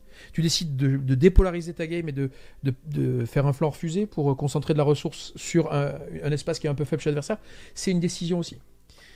Tu fais tes mortals à l'impact. Donc tu as beaucoup de choses qui sont décidées et pas jetées au dé. Et je suis pas sûr que ce soit suffisamment représenté dans les points qu'ils ont. On passe maintenant du côté du culte de Genestealer. C'est intéressant, c'était sans doute une des top 3 armées au début de la 10e édition. Ensuite, ils ont été oubliés. Ensuite, ils ont eu un codex. Et là, ils sont revenus très très très forts, voire de façon un petit peu toxique. Absolument. Qu'est-ce que tu peux nous dire sur cette armée? On vous affiche là les coups en points. Et globalement, il y a des choses qui montent, des choses qui baissent. Mais c'est surtout beaucoup de change rules. Oui, en fait, il y a des adaptations de coups en points, de stratagèmes. On va d'abord parler du principal qui était joué, qui était le Host of Ascension. Celui-ci, d'abord, il a un changement structurant dans son mécanisme de jeu. Il y a un stratagème qui était utilisé tous les tours. C'est celui qui vous permettait de retourner dans les ombres dès qu'on vous tirait dessus. Ce qui faisait que si on n'avait pas la capacité de vous one-tap en une activation de tir, il fallait surtout pas vous tirer dessus parce que sinon, on vous rendait de la mobilité et on vous rendait de l'attrition parce que, je rappelle, vous êtes in your cover, touche soutenue quand vous arrivez des ombres. Donc, ça forçait une absence de jeu. On se regardait, on disait, mais non, il faut surtout pas que je touche cette merde. Si je la touche, ça va m'éclabousser. Ça va être pas possible. Donc là, ils ont transformé ce stratagème en un stratagème qui permet de retourner dans les ombres, mais à la fin de la phase de combat de l'adversaire. Donc, d'une certaine manière, ça donne plus d'ingénierie possible et de latitude en autonomie pour l'adversaire. Il n'a pas besoin d'attendre que vous le gifliez au tir pour repartir dans les ombres. Mais vous, ça vous autorise des multi-activations de tir. Et c'est quand même des bodies en du 3... sauvegarde à 5. Donc vous pouvez le déboîter au tir plusieurs fois sans vous dire « Ah non, il faut surtout pas que je touche la merde, c'est avec la bousse ». Ça, c'est quand même bien. Ça veut dire qu'on va pas avoir un gars qui, no respect, se pose au milieu en disant « De toute façon, active-toi, je repars ». Et prend des lignes de vue de l'enfer. Bon, voilà. Donc ça, c'est quand même plutôt une bonne chose. L'autre changement qui est structurant, c'est l'augmentation de 1 PC de Primed and Readied stratagème. C'était un stratagème qui était spammé, qui permettait de passer en touche critique 5. Donc il vous suffisait de jouer le mec qui donnait létal et vous aviez automatiquement touche soutenue en arrivant des réserves. Vous étiez létal, touche soutenue pour un PC crit 5. Bon, si vous aviez le bon, vous aviez aussi la relance des touches. à LED. Plus un PA avec l'afflétrissement de tir sans ligne de vue. Bon, tout ça devient un peu moins automatique, un peu moins facile, un peu plus dans l'essoufflement. C'est très bien. Et puis ensuite, ils ont quelques ajustements sur le détachement Rusted Claw, donc embarqué, et puis le détachement Biocentique. Mais ce sont plutôt des modifications, pas d'équilibrage, mais d'efficacité du jeu, parce qu'ils avaient des mécanismes un peu bizarres qu'ils ont simplifiés. Il faut surtout retenir qu'ils ont mis une gifle méritée et un équilibrage OK au Host of Ascension, qui était quand même toxique, qui générait des mécanismes de jeu absurdes où tu disais j'ai la ligne de vue, j'ai les canons, ils sont chargés. Surtout, je tire pas sur ces mi-sauterelles, mi-humains là, parce qu'ils vont repartir dans les ombres. Est-ce que tu penses que c'est une nerf hammer ou non, c'est balance? Non, c'est bien. C'est très très bien. Ok. On enchaîne ensuite avec les chevaliers impériaux. Pas de changement de coup en point par rapport à ceux qu'on avait déjà vus pendant le Codex Review. Là, ils sont enfin publiés, donc on peut enfin les afficher. Par contre, modification du détachement lance de frappe valeureuse, qui, je vous le rappelle, vous permettait, si vous aviez d'avoir des armes qui se transformaient tout en assaut, et surtout, vous pouviez relancer les jets d'advance. Là, ils ont retiré le fait de relance des jets d'advance. Oui. Pourquoi ? Parce que ça permettait de faire des advances trop faciles. Et donc, sur les patrons de table Game Workshop, il suffisait d'une advance à 3 relançable pour, dès le T1, avoir une vision sur la totalité de la zone de déploiement adverse. Donc là, en moyenne, vous allez advance à 3,5 au lieu de 4,5. Déjà, il n'y a pas de raison que vous puissiez relancer vos advances. Et puis, on va voir que tous les stratagèmes étaient en bulle. Et maintenant, ils sont affectés à un IK. Yes, bah, t'as tout dit, puisqu'en fait, ce sont les 3 stratagèmes où on choisissait un point du champ de bataille et tous les Imperial Knights qui étaient à 9 pouces bénéficiaient des bonus. Là, maintenant, on en choisit qu'un. Alors, c'est un nerf en quai, mais je trouve que c'est beaucoup plus simple. Je vois pas pourquoi est-ce qu'il y avait une dérogation après 2 ans de version en disant maintenant tu choisis un point et c'est une aura. C'était aussi pour ça que je l'ai utilisé en partie dans la réponse de ta première question. C'est que ce qui était toxique, c'est que tu pouvais vraiment full rusher ton adversaire. Et tu payais un PC, tout le monde était létal. Tu avais des mécanismes de burst, donc d'accélération de l'attrition, qui étaient pour un PC tout à fait déséquilibrés. Donc, belle réactivité de Game Workshop, hein, parce que ça a gueulé immédiatement à la lecture. Ça a dit c'est vrai, on enlève. Yes, on passe maintenant du côté des ligues de Votann. Faut savoir que pareil, pas de modification des coups en points, pas de modification au niveau des règles. Alors au niveau de la data slate, oui. Au niveau des stratagèmes dans un autre document, ça par contre ça a été modifié. Est-ce que tu peux un petit peu nous en parler et pourquoi est-ce que ça a été changé ? Oui, donc on a des précisions qui ont été apportées donc, dans les errata du codex Votann. Et qui nous indique qu'il y a un certain nombre de règles qui ont été mal écrites en premier lieu. Il y en a une en particulier qui est dans le détachement des transports, qui permettait à la fin de n'importe quelle phase de débarquer une unité à 6 si on était en hostile acquisition, donc la première étape des points de rendement. Et ça permettait de débarquer à 6, soit pour faire de la contestation au tour adverse, soit pour reprendre un objectif à sa phase de commandement, soit simplement même pour doper la distance de charge. Il y avait une petite faille, c'est que si on bougeait et que à la phase après le mouvement, mettons la phase de tir, on débarquait à 6, comme les restrictions dans les règles des core rules disent qu'on ne peut pas charger après avoir débarqué, si jamais on a débarqué à la phase de mouvement, il y avait une petite faille. On pensait qu'ils allaient le rééquilibrer en disant si vous avez utilisé ce stratagème après la phase de mouvement, vous ne pouvez pas charger. Ils y sont allés pas avec le plat de la main morte, comme on dit, et donc ils ont dit, d'abord ce n'est que à votre phase, n'importe laquelle, mais de votre tour. Bon, chiant déjà. Et ensuite, si vous utilisez ce stratagème, vous ne pouvez pas charger, même si vous l'avez utilisé à votre phase de commandement, hein, que vous n'avez pas abusé d'un mouvement débarquement-charge, rampe d'assaut, Land Raider. Donc c'est dommage, parce que c'était un joli stratagème qui permettait un peu de nervosité chez le Votann. Du coup, ça sera plus joué. Et on n'a pas commencé à jouer, donc ça sera pas joué. C'est un peu con, mais après ils ont adapté un certain nombre de choses. Par exemple, on pouvait, parce que les artilleries on pouvait par exemple embarquer des artilleries dans des petites carrioles Votann en l'état. Donc ils ont dit désormais on peut pas embarquer les artilleries. Donc c'est des petits ajustements. Mais celui-ci, il est un peu réécriture de leur stratagème. C'est dommage parce que c'était un des points très forts de ce détachement que du coup on ne verra plus. Ok, On passe du côté des Nécrons maintenant. Oui. Donc là, pour le coup, au niveau des Nécrons, peu de changements, mais des changements quand même très structurants. Oh, oui. Déjà, au niveau des coups en points, on voit que les Prétoriens vont perdre 10 points par 5, 20 points par 10. Pas grand-chose à dire dessus. Que le Roi Silencieux perd 20 points. Il est donc à 400, mais il y a une raison à ça, puisque au niveau donc de leur fac, c'est le Roi Silencieux qui va perdre son aura qui permettait d'ignorer à 6 pouces de lui les modifications à la touche, qui est remplacé par un +2 en mouvement pour les unités qui sont à côté de lui. Alors, bon, c'était une unité qui était auto-include depuis le début de la V10. C'était le dernier à posséder le no modifier dans ce wording-là. Donc dans l'idée que rien ne lui survit. Vous avez un Death Guard qui joue face à un Nécron, il n'a pas de règle d'armée. Donc que ce soit la -1 save. Et ce qu'on a pour expliquer, en fait, en gros, c'était pas de modification tout court. Aujourd'hui, il y a un niveau de granularité différent dans cette règle. Ils auraient d'ailleurs pu le mettre ici. C'est qu'ils précisent maintenant, dans chacune des occurrences, est-ce que c'est on ignore les jets de touche, les jets pour blesser et les jets de sauvegarde. Voilà, mais désormais, l'essentiel, c'est jet de touche pour quasiment tout le monde, de touche ou de CT ou de CC. Ou parfois les jets pour blesser, mais c'est plus rare. Mais ignorer tout, ça c'était rarissime. Donc ignorer l'Armor of Contempt, mur de mépris, ignorer le -1 save, ignorer les malus au mouvement, ignorer même les modifications d'objective control quand vous êtes Battle Shock, etc.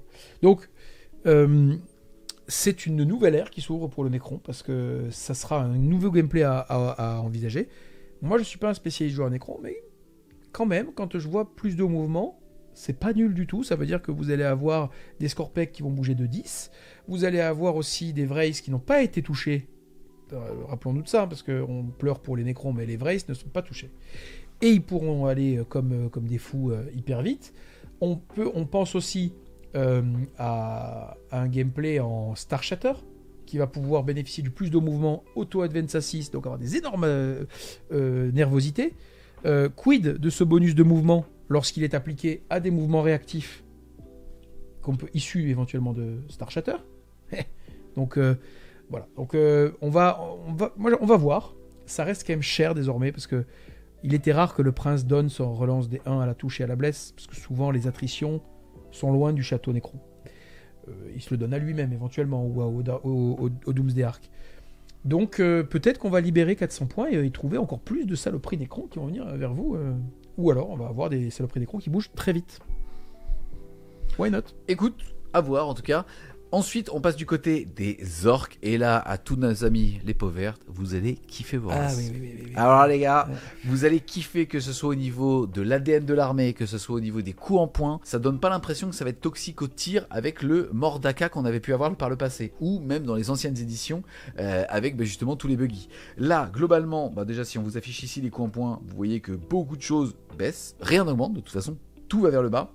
Au niveau ensuite des modifications, je trouve que tout est super intelligent. Même des détails à base de Lonta Rig, Kill Rig qui passe de véhicule à monstre. C'est malin. Surtout deux modifications qui pour moi vont être très structurantes. Déjà les commandos qui certes sont jouables par 10 mais qu'on va pouvoir scinder en 2x5. Oui. Je pense maintenant que ça va être l'autotaxe qu'on va avoir tout le temps pour avoir 2x5 bonhommes infiltrés. C'est trop bien. Enfin, maintenant ça redonne vraiment le sens des commandos. No Overwatch. Ouais, en plus. Et aussi, changement structurant de Monsieur Gazgul Motherfucker Tracker, qui maintenant va pouvoir rejoindre les boys et les nobs, et qui n'occupe plus que 4 places dans un véhicule.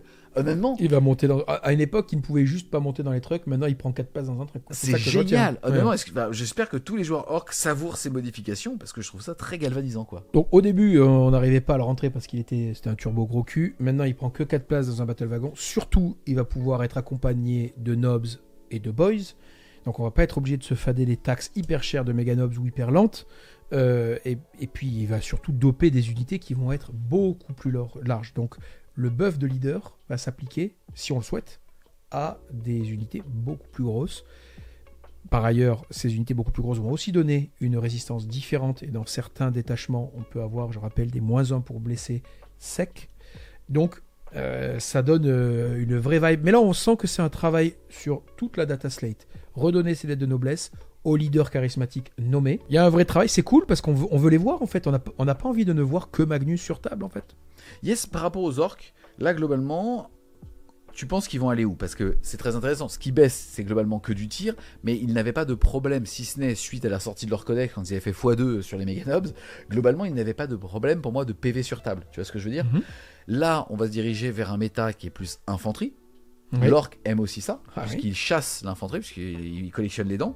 En plus de ça, au corps à corps et pas au tir. Bref, est-ce que tu penses que c'est l'âge d'or des orques qui arrive? Comment est-ce qu'ils vont se positionner? Ouais, je pense qu'on va entendre de la WAG là. Parce que franchement, les orques, quand on les unleash là comme ça, ils vont ressortir les Saut Boys, ils vont ressortir un peu un peu tous les Battle Wagons, les Gascul Tracker. Il en fallait pas beaucoup, hein, parce que ça a été boudé aussi, encore une fois, à cause des IK. Mais effectivement, comme tu dis, si une méta infanterie revient, si on a des mécanismes de résistance intéressants, parce que Gascul Traka arrive embarqué, une fois que il est débarqué, il a des énormes escouades. Bon, c'est relou, hein. Moi, je pense qu'on va vraiment revoir de l'orc sur table. Ça va être plaisant. Dans différents détachements, parce que je pense que beaucoup de choses sont possibles. Quand je vois que Sneakrot aussi baisse, quand je vois que les Nobs baissent, il n'y a pas que le tir qui baisse, les méga Nobs baissent. Bon, bah, franchement, le Beast Boss sur Squigozor, 20 points. 110 points, vous avez un Beast Boss sur Squigozor. Ouais. C'est tellement c'est la plaie, hein. lourd ouais, à tuer. Ouais, je suis d'accord. Voilà. Donc, il va falloir se préparer parce que l'orc revient. Objectivement, je pense que c'est mérité. Oui. C'est très bien, parce qu'en fait, en gros, l'orc a eu son heure de gloire pendant quelques semaines, du temps de la Green Tide un petit peu con après son codex. Ensuite, ils se sont fait chier dessus, mais par toute la communauté à cause d'un détachement qui s'appelle Mordaka. Et ils ont été un petit peu boudés pour ça, c'est dommage. Oui. Là, je trouve que le fait de leur redonner leur nette noblesse, que ce soit avec la méta ou un patch qui leur va bien sans pour autant les rendre cons, c'est parfait parce que c'est un patch d'ADN. Quand l'orc qui tire est fort, ça gonfle tout le monde. Voilà. Donc il faut pas faire un orc qui tire. Par contre, donnez-leur du muscle. Je suis pas gonflé quand je me fais gifler au corps à corps par un orc. S'il a des gros muscles, il est là, il wag et tout. Par contre, s'il me tire dessus et qu'il me touche à 120%, j'ai envie de le gifler IRL. Voilà. Donc là, c'est top. T'as compris, Pok? Déjà. Attention. On passe du côté des Space Marines, cette fois-ci générique. Et là, on voit plein de belles choses. On voit notamment que les agresseurs par 6 perdent 20 points. Ouais. Ils avaient été boostés du temps de la Gladius Bomb, entre guillemets, d'Atlanta, d'il y a quasiment même 2 ans, puis 1 an. Par contre, augmentation derrière de tout ce qui n'allait pas. Désolé de le dire, hein, mais encore une fois, les intercesseurs d'assaut avec Jump Pack qui étaient joués par 10 et qui étaient joués mais à foison du côté des Blood Angel. Bah là, ils ont été nerfés, c'est normal. Le Ballistus qui était présent dans toutes les listes, qui était à 130 puis 140 et maintenant 150 points. Faut croire que le 140 ne suffisait pas. C'est marrant parce qu'il était à 150 en début de version. Et il est descendu à 140. Il était toujours pas joué. Il est descendu à 130, il a enfin été joué, il n'a pas changé de règle une seule fois. Ouais. Donc en fait, il était déjà fort, juste on n'avait pas compris. Et maintenant, il le passe à 140, on continue de le jouer. Il le passe à 50, on continue de le jouer. Hein. Les Blood vétérans qui sont nerfs par 6, c'est pareil, c'est pour les Blood Angel. Ouais, c'est un sujet Blood Angel. Il y a un mec qui en a sorti 36, peut-être ça les a gonflés. Ok. Ensuite, diminution du coût en points du Gladiator Valiant, tout simplement parce qu'il mérité. était trop cher en opposition avec le Lancer, puisqu'ils étaient tous les deux à 160. Ouais. Et harmonisation au niveau des différents Land Raiders. Le générique perd 20 points pour être à 220, comme pour le KO, entre guillemets. Là où pour le coup, c'est intéressant, c'est que le Redeemer, donc le double canon Flamestorm, lui, repère les 15 points qu'il avait pris précédemment. Il est donc à 270. Et enfin, pour finir, on voit que le Dreadnought Redemptor repère les 15 points pareil qu'il avait gagné. On rappelle que c'est le Dreadnought qui a un -1 dégâts, qui est donc spammé en début d'édition. Et on voit que Roboute Gulliman, lui, prend 20 points supplémentaires. C'est franchement très très bien senti de la part de Game Workshop, parce qu'il nous avait baissé les agresseurs par 3 pour nous inviter à les jouer. Ils se rendent compte que par 6, ils sont pas beaucoup plus joués, donc ils les baissent aussi, ils itèrent. Ils augmentent ce qui est hyper joué, le Ballistus, c'est 1000 fois mérité. Les Blade Guard, ça ressemble plus à un équilibre interne par rapport au Head Taker. Je pense que le Head Taker aurait juste mérité d'être baissé, mais bon, c'est moi qui ai joué à Space Marine. Ils acceptent d'aller dans la granulosité des Gladiators, parce qu'ils n'ont pas tous la même valeur sur table, et le Valiant, c'est celui qui va un peu à la cogne, parce qu'il n'a que des Melta. Il en a beaucoup, mais ils lui font perdre 10 points. Je pense qu'il fallait faire perdre... Je veux dire, il vaut le prix d'un Ballistus, là. Moi, je prends un Ballistus. Donc, il y a encore un problème d'équilibre interne. Mais bon, tout n'est pas parfait. Et on voit qu'ils font le travail. Le Redemptor, il avait été très présent en début. Il était énervant à cause de son -1 dommage, etc. Ben là, ils nous disent, on vous augmente un peu le Ballistus, on vous baisse un peu le Redemptor. Est-ce que vous ne reviendrez pas un petit peu vers le Redemptor? Eh bien, peut-être. 195 points, qui met des tartines au corps à corps, qui peut avoir un plasma, c'est encore un peu cher. Mais c'est bien. Et Roboute Gulliman, moi, ce que j'en comprends, c'est on veut quand même que vous essayiez le reste des chapitres vanille du codex. Et donc, on va vous rendre l'exercice ultramarine moins évident. C'est intéressant ce que tu dis, puisque, comme tu l'as dit, en fait, au-delà de l'augmentation de coût en points, ça sort en même temps que des détachements spécifiques très alléchants pour d'autres légions.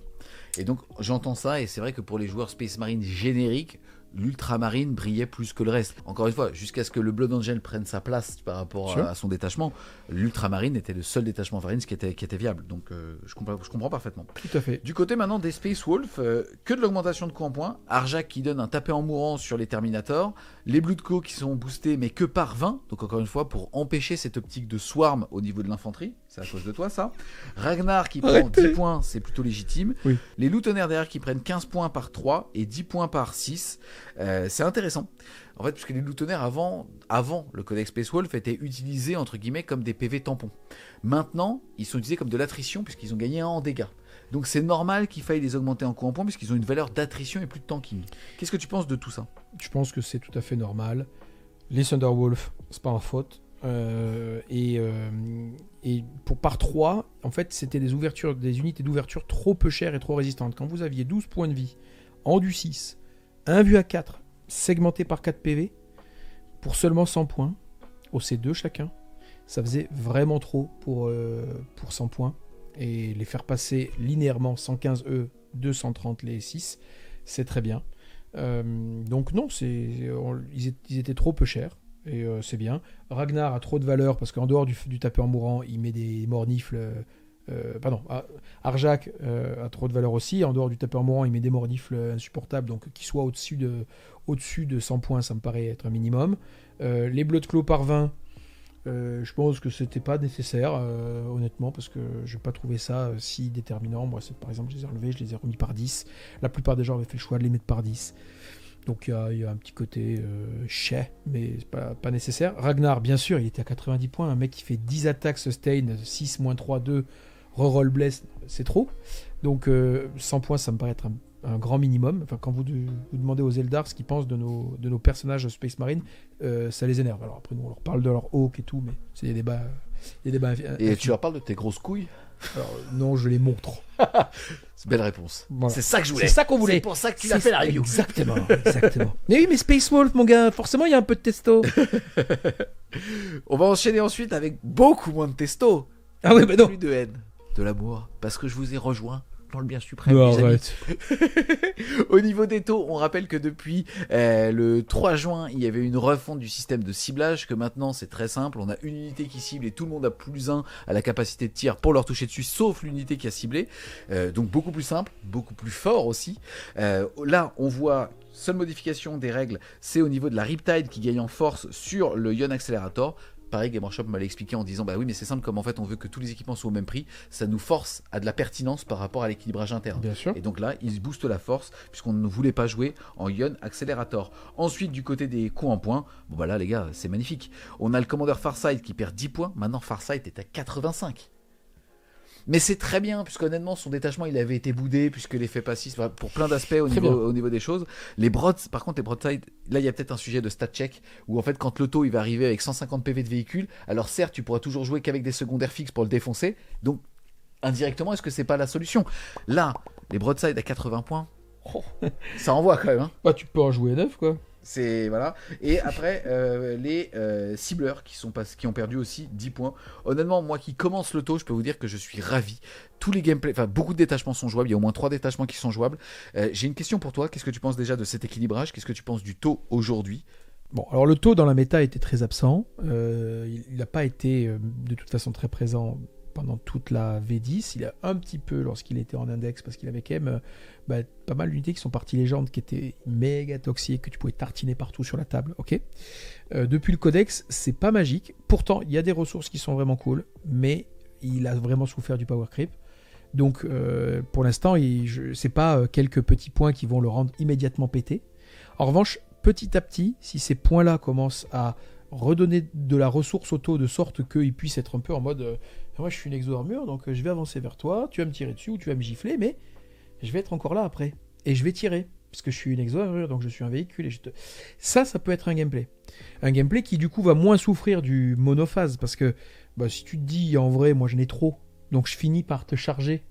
Je gagne du mouvement, je gagne de la contestation. Je vais juste très bien ce que tu dis, parce qu'en fait aujourd'hui la critique qu'il y a sur les taux, et c'est une critique je pense pas complètement objective, de se dire c'est une armée qui ne joue que sur une seule phase et c'est pour ça qu'ils s'étaient boudés. Comme tu l'as dit, c'est plus le power crypt avec ce qu'on appelle du face cap, c'est-à-dire oui en effet le taux n'a pas suffisamment de ressources de corps à corps pour faire aussi mal au corps à corps qu'au tir. Donc en effet si tu reviens à la fin de la phase à la vie de tir, il n'a pas nécessairement la létalité pour aller te chercher au corps à corps. Maintenant je trouve que tu as tellement de ressources, une mobilité mais de malade. Enfin, quand tu vois un truc aussi con qu'un Piranha à 70 points, qui a 7 PV endurance 7, qui a un pré-move de 9 et qui bouge de 14 derrière, tu charges en taux. Je pense aussi que c'est un codex qui est un codex d'hyper expert. C'est-à-dire que si tu veux le jouer... Prête-moi tes lunettes. Ouais, alors les gars, laisse-moi répondre. Ouais, vas-y, je te laisse répondre. Alors, moi je pense que c'est un codex d'hyper expert. Olivier, mais jamais. C'est toi. Mais jamais. Non. Écoute, en vrai, la dernière fois que j'ai... Enfin, en France, on a très peu eu de spécialistes taux. C'était aussi le cas dans le monde entier. Le dernier à avoir fait des performances en taux, je crois que c'est Ziegler au premier Atlanta. Il était sélectionné en taux pour le cut-off et puis il s'est barré. Il l'a pas fait. C'est un codex extrêmement dur à jouer. Justement parce qu'il n'y a pas de permissivité d'attrition autour de plusieurs phases. Donc ça veut dire qu'il faut organiser son jeu sur des phases sans attrition.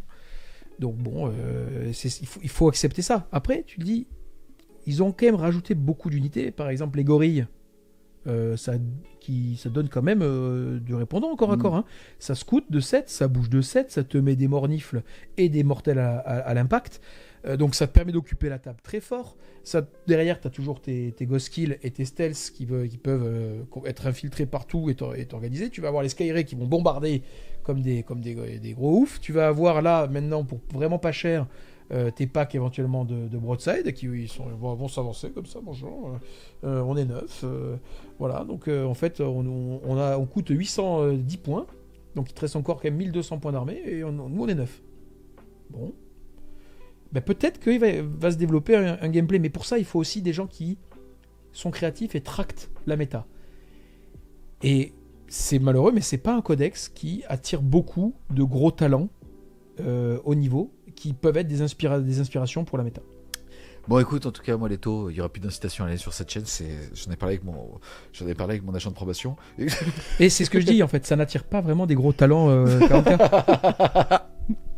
Et on va pouvoir enchaîner derrière avec, là pour le coup, là il y a de l'empathie. On passe maintenant du côté des Thousand Sun. Là, beaucoup de modifications au niveau des règles et au niveau des coups en points. Si on regarde les coups en points, à part le Land Rider, et c'est une bonne chose, qui a baissé, globalement tout a pris.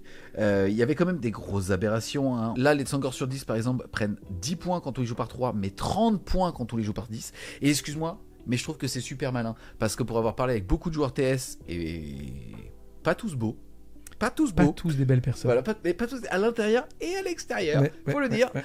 Ils avaient quand même besoin aussi d'outils pour exposer en early game des choses.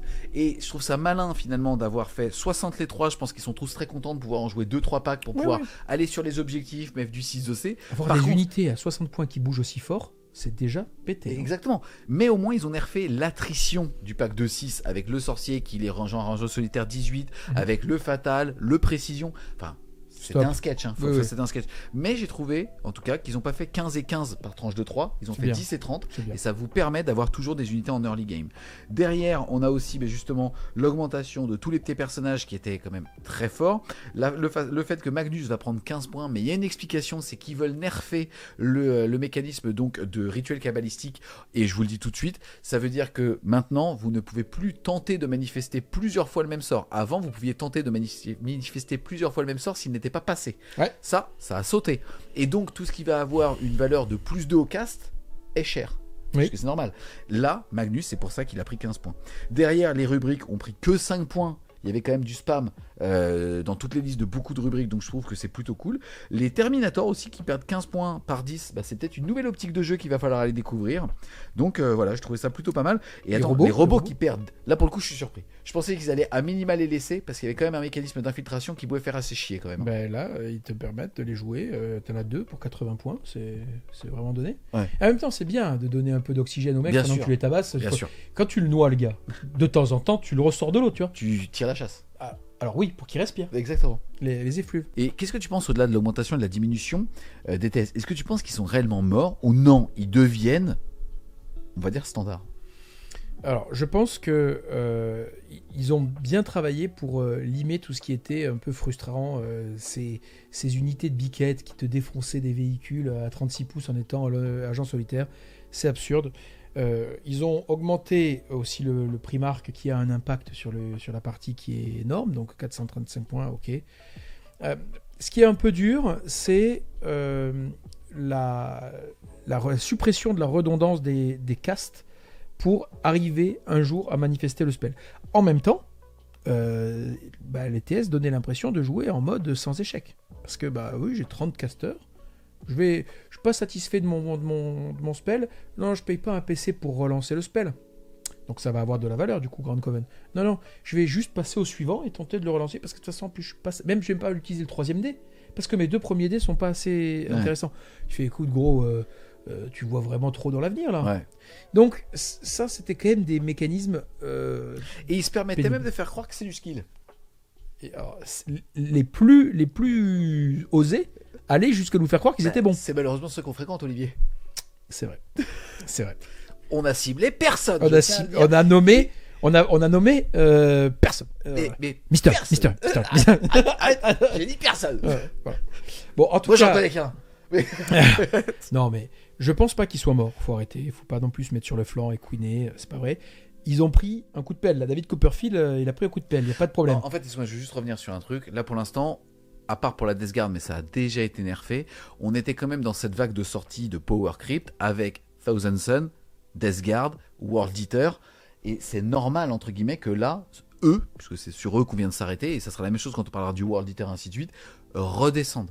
Ils ne sont pas au niveau des anciens, excuse-moi, des petits mécanicus, tu vois ce que je veux dire. C'est simplement qu'ils sont remis au même jeu que les autres. Exactement, et du coup, moi ce que je vois par contre, c'est que le Grand Coven qui donne un PC pour relancer, et le Lord of Forbidden Lore qui permet lui de retenter, si tu as tenté de manifester et échoué, qui sont tous les deux présents dans le Grand Coven, vont avoir une valeur supérieure, parce que si tu veux vraiment jouer tes spells avec une certaine fiabilité, tu vas jouer Magnus, et Magnus tu ne le joues que dans le Grand Coven, et tu vas jouer ce stratagème et cette amélioration. Donc ça va par contre un peu limiter la richesse de build qui était déjà pas magique, hein. Faut l'admettre. Donc je pense pas qu'il soit mort, juste à un moment donné il y avait quand même beaucoup trop de frustration chez l'adversaire. On est d'accord. On passe du côté des tyrannides maintenant. Tyrannides qui ont toujours été, j'ai l'impression, un espèce de jalon d'équilibrage pour Game Workshop dans cette 10e édition. Ils ont peiné un petit peu, je trouve, de frustration au niveau de leur attrition, mais qui a été contrebalancé par des détachements qui amenaient de la mobilité. Au début, on avait le Vanguard qui nous permettait de jouer du contrôle, et on a eu le détachement des tunneliers en français, je crois, qui amenait justement cette espèce d'attrition avec des monstres qu'on balançait littéralement à la tronche de son adversaire. Ce qui est rigolo, c'est que là, ça va dans ce sens-là, puisque même le Moloch va perdre 10 points, et derrière, c'est de l'ajustement. Les Steelers perdent 10 points, mais seulement par 10. Le Neurolictor repère les 10 points qu'il avait précédemment gagné, ainsi que le Tervigon. Oui, qui est la pondeuse. Exactement. Et pas de changement au niveau des règles, mais vraiment beaucoup de détachements en tyrannide maintenant. Oui, bon, de toute façon, le tyrannide, dès tant qu'il n'est pas dominant, il faut continuer à le baisser un petit peu par petites touches, parce qu'après, ça peut devenir très vite insupportable si on y va trop fort sur la baisse de points. C'est bien qu'ils y aillent comme ça et qu'ils cherchent un peu à équilibrer, à nous donner un peu d'oxygène au gameplay de Swarm, puisque la reine pondeuse, c'est les Swarms. Le Moloch, ça va doper un petit peu le tunnelier. Et puis le Neurolictor, ça dope tout, hein, parce que c'est trop fort, donc on a envie d'en jouer beaucoup. Voilà, le tyrannide, il va plutôt être porté par le shift vers l'infanterie, parce qu'il aime pas trop quand il y a des trucs trop à endurance. Alors que l'infanterie, que ce soit en invasion qui peut avoir touche soutenue tiré corps à corps sur l'infanterie, ou en Vanguard, puisque on n'a pas des grosses forces, par contre on saute sur l'adversaire et on le pète. T'as un plus un bless, voilà, et puis même dans le détachement des tunneliers, parce que si c'est infanterie en face, toi si tu lui envoies des monstres à 130 points en du 10, ça va le fatiguer. Donc, eux, ils vont plutôt être portés par le changement, par qui actuel du méta. J'insiste sur ce que tu viens de dire en tant que joueur tyrannide entre guillemets de la 10e édition où au début c'était un petit peu mou et ainsi de suite. J'ai beaucoup joué contrôle avec du Vanguard. C'est très cool. Honnêtement, le fait de se dire que tu tombes plus sur des IK où vraiment, en fait, tu jouais avec tes secondaires. Tu vois, parce que tu jouais pas, t'attendais. Non mais je suis entièrement d'accord. Là, et puis on t'a donné d'autres aptitudes. On t'a donné les Raveneurs Kill Team qui sont Twin Linked Dommage 2. Anti-véhicule et monstres 5+, donc t'as enfin des trucs qui viennent quand même te mettre un peu du punch sur les grosses cibles. Mais qui vont pas casser par leur coup en point le reste de tes ressources, exactement, tu vois ce que je veux dire. Et ça, je trouve que c'est vraiment parfait. Le fait que si on shift sur un méta infanterie, on va s'éclater parce que on va rejouer du Vanguard et ça c'est très très très cool. Et vraiment, enfin, je trouve vraiment que le game design des tyrannides, si tu n'affrontes pas de l'IK ou de l'RK, et dans cette espèce de surtanking, enfin pas du surtanking, mais de ce nombre de PV autour des véhicules, ça faisait partie des armées qui galéraient à avoir des ouvre-boîtes. Oui. Or là, si on passe sur de l'infanterie full, et le tyrannide il va vraiment s'épanouir. Je suis d'accord, je suis entièrement d'accord. Donc c'est cool pour le tyrannide, je suis assez content pour lui. On enchaîne les amis avec la dernière armée couverte par cette data slate. On parlait tout à l'heure du Power Crypt, en tout cas des armées qu'il fallait modifier puisque sorties dans cette vague des Thousand Sun et ainsi de suite. C'est bien évidemment les World Eaters. Là on voit qu'il y a quand même des choses qui vont baisser, notamment en grande le Primarch à 360 points. On va en parler un petit peu tout à l'heure. Le Land Raider qui est harmonisé avec le Lest. Les Terminators, mais qui ne sont pas joués en général, même en Emperor Children. Ils ont chacun des règles qui peuvent être intéressantes, mais on préfère les unités signatures. Là, on voit néanmoins que les Octoliers et Octoliers Exaltés sont baissés. Significatives. Ah oui. Par contre, on voit que, bien évidemment, le Forge Friend, qui était vraiment pas assez cher, passe à 170 points. Que Karn, lui, qui était une machine à tondre, prend aussi 15 points. C'est énorme. Hein. Passer de 85 à 100, c'est énorme. Deux modifications de règles néanmoins. La première, c'est que le personnage qui peut rejoindre les Octoliers est passé force 10. Et derrière, ils ont perdu leur anti-désengagement, c'est ça ? Et à la place, ils ont tout simplement plus un dégât quand ils tapent les monstres ou les véhicules. Ça tombe bien, c'est leur spécialité puisqu'ils sont anti-monstres et véhicules 3+. Oui, tout à fait. Bon, moi je trouve que ça leur redonne une utilité parce qu'ils étaient chers et ils avaient une aptitude de merde. Donc déjà les exaltés, jamais on les prenait. Les 8 bonds, on peut les considérer. D'ailleurs nous on les a considérés pour le Big Four. Mais là du coup ils sont aussi baissés significativement. Et donc c'est un beau travail d'équilibrage interne. Parce que Karn qui était auto-include et qui avait trop de valeur est augmenté. Les Forchiens qui avaient trop de valeur aussi sont augmentés. On baisse les Octoliers qui n'étaient jamais vus, ça c'est cool. On augmente un petit peu la force du Slaughterbound. Je rappelle qu'il a force 10 quand il n'a pas chargé. Si on est en Berserk Warband, quand il charge, il est force 12. C'est ma prochaine question. Il est force 13. On n'est pas sur un nerf, on est sur, entre guillemets, casser ce qui n'avait rien à faire dans l'armée. Je pense au Forge Friend qui, on le rappelle, quand il est à portée de tir rapide, relance tous ses jets de touche. Donc, ils n'ont pas changé les règles, ils ont augmenté le coût en points. Est-ce que tu penses que c'est suffisant ou est-ce que tu penses que ça va vraiment rester très très fort ? Parce que finalement, ils n'ont pas tant touché au mécanisme de marée de Berserker, il n'y a que Karn qui a pris. Oui, non, ça ne change pas. La marée Berserk, elle est toujours jouable, mais maintenant qu'elle est vue et qu'on shift vers de l'infanterie, il va y avoir des équipements anti-infanterie. Donc toujours le même raisonnement qu'on a eu pour les IK au WTC. Est-ce que ça vaut la peine d'amener un clou à un festival de marteau ? Probablement pas. Donc si tout le monde s'équipe, présente des profils d'infanterie à foison, ça veut dire que la méta va s'équiper pour les détruire. Et donc la valeur d'une Berserk Tide ou d'une Red Tide, relativement dans la méta, baisse. Ça ne veut pas dire qu'elle n'est pas jouable, elle est encore très très jouable. Et d'ailleurs, Tanker est venu avec la même liste au Big Four. Elle n'a pas changé d'un iota. Voilà. J'ai une question pour toi, moi qui les affronte assez souvent, parce que dans mon cercle de jeu, j'ai 3 World Eaters, dont Mr. M que vous connaissez, mais je parle pas que de lui. Ça sonne comme très fort, parce qu'il y a beaucoup de ressources qui tapent très fort, donc qui gagnent très souvent les trades. Est-ce que tu penses que c'est très fort, trop fort ? Est-ce que toi, c'est quoi ta vision ? Pourquoi est-ce que Game Workshop, finalement, n'a pas tapé dessus aussi fort que sur le TS ? Pour le TS, on comprend, c'est ta gueule les règles. Alors, donc ça, il est inutile de le justifier. Est-ce que tu penses pas que le World Eater est trop fort aujourd'hui ? C'est quoi ta vision ? Alors, ils ne gagnent pas très souvent les trades en réalité, parce qu'ils tapent très fort, mais ils sont aussi très chers. Donc, ils gagnent les trades seulement si tu pousses toute ton armée comme un tard de T1. Ça tombe bien, c'est pas du tout l'exemple que j'avais en tête. Voilà, bon. Donc, en fait, justement, les trades, ils les gagnent rarement.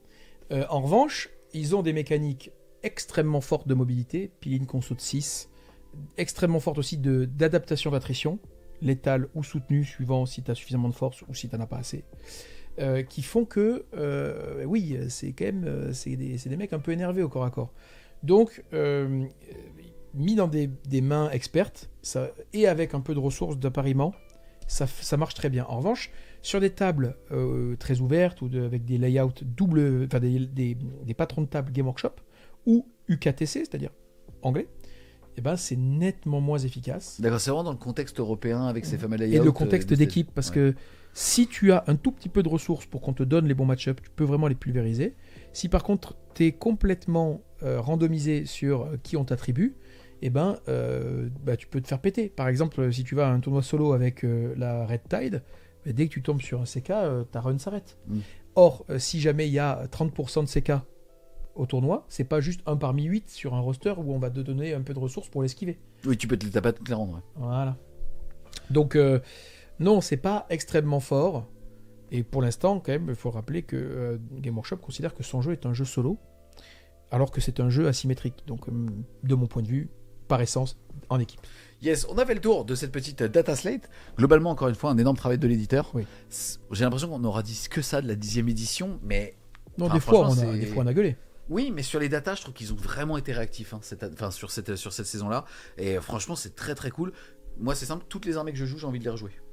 Oui. Non, mais c'est vrai, hein. Oui. Pas que la mec, si tu veux, qui est vent dans le dos avec une voilure énorme. Non, mais et qui coûte 6000 balles. Mais... Ah, 6000 balles. C'est important de le rappeler, C'est important pour toi l'argent Ouais, c'est pas la réponse. Non, mais tu vois ce que je veux dire. Il y a toujours une notion de frustration quand t'as une armée qui coûte cher et que derrière t'as pas de saveur. Bien sûr. Moi, je me plains rarement de l'équilibrage. Je me plains souvent de la saveur et de l'ADN. C'est pour ça que je suis consulté aussi, mais tout comme toi pour d'autres aspects. Donc c'est ça qui est assez intéressant. Bien sûr. Globalement, gros travail de cette data slate. Étonnamment, à part des trous dans la raquette, et ils ont encore potentiellement 1 voire 2 itérations tous les 3 mois pour pouvoir justement corriger légèrement ce qui pourrait arriver. Là, on a un semestre de kiff monumental devant nous. Ça me paraît clair. Même ceux qui se font un peu raboter les dents, qui sont les TS, ont quand même du kiff devant eux. Et moi, je suis toujours assez impressionné, effectivement. Toi, de plus en plus.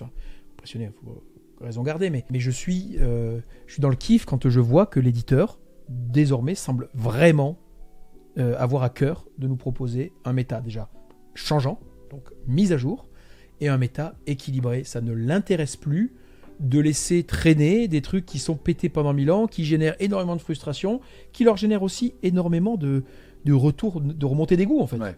Et donc on a une communauté qui est devenue aussi exigeante, et c'est très bien parce que c'est aussi ça qui met en tension l'éditeur, faut quand même le dire. Et franchement, là, la fin de la V10, ça va être l'autoroute du kiff. Donc allez-y, on va voir ce qu'il nous réserve pour le Drukhari. J'espère que le game design sera cool. Et de ce qu'ils ont déjà montré sur Warhammer Community, on sait que les points de puissance seront attribués sur les unités, que les buffs dépendront maintenant des unités. Ça, c'est méga cool. Bah ouais, franchement, à mon avis, ils vont nous réserver quelque chose de très très très sympa. Voilà. Donc je vois qu'ils ont fait un gros travail sur le Votann. Alors je sais que pas mal de joueurs Votann, mais bon, c'est des nains. Le nain, par nature, il est un peu conservateur, donc il n'aime pas bien le changement, tu vois. Bon, il est de droite, le nain. Voilà. Donc, voilà. Et ils ont un peu râlé, mais moi, je pense qu'il y a plein de choses à faire. Donc, ils cherchent, ils se creusent la tête. Parfois un peu trop, parce que le mécanisme de point de rendement est quand même il est lourdingue, mais on voit qu'ils cherchent quand même. Et ça fait plaisir, parce que s'ils nous sortent juste des trucs qui sont... on a eu ça en V8. Quand ils avaient fini par trouver des stratagèmes marrants, ils les donnaient à tout le monde. Il donnait le Vect-Si, le Power Clip, et ça, il juste changeait le nom, et il les donnait à tout le monde. Tu dis, mais attends, l'ADN de mon armée, tu fous de ma gueule? Là, ils font pas ça. Là, ils cherchent, il y a des trucs qui sont un peu communs, il y a des mouvements réactifs, des choses comme ça qui sont nécessaires pour pouvoir jouer au jeu à armes égales, mais il y a quand même des choses qui sont très identitaires. Et j'aime bien ce qu'ils font. Complètement d'accord avec toi, et encore une fois, très galvanisé pour l'envie de jouer, de tester des choses, et c'est ça, pour moi, le plus important quand la méta tourne, c'est le fait de se creuser des ménages, peut-être parfois d'acheter des figurines, mais aussi d'en peindre, et de tester des concepts de liste pour tenter, tu vois ce que je veux dire, de deviner ce qui va être joué et fort. Oui. Et c'est pour ça qu'on aime justement Warhammer 40 000, qui est certes un jeu qui est peut-être plus exigeant que la concurrence même interne chez Game Workshop, parce que des patchs réguliers, parce que tout ça, mais c'est aussi ça qui donne cette saveur en fait, c'est que le jeu il évolue, et c'est souvent justement dans le bon sens. Un grand merci à toi Olivier, Père Castor, capitaine de l'équipe de France de Warhammer 40 000, d'être venu nous présenter cette nouvelle data slate. Les amis, on espère clairement que vous allez aimer cette vidéo. C'est le cas, n'hésitez pas à mettre un gros pouce bleu dessus, de la commenter, de la partager aussi. Si vous voulez supporter French Web Show, n'hésitez pas à aller faire un tour sur Tipeee, le lien sera en description, et nous on vous dit à plus les Wargamers.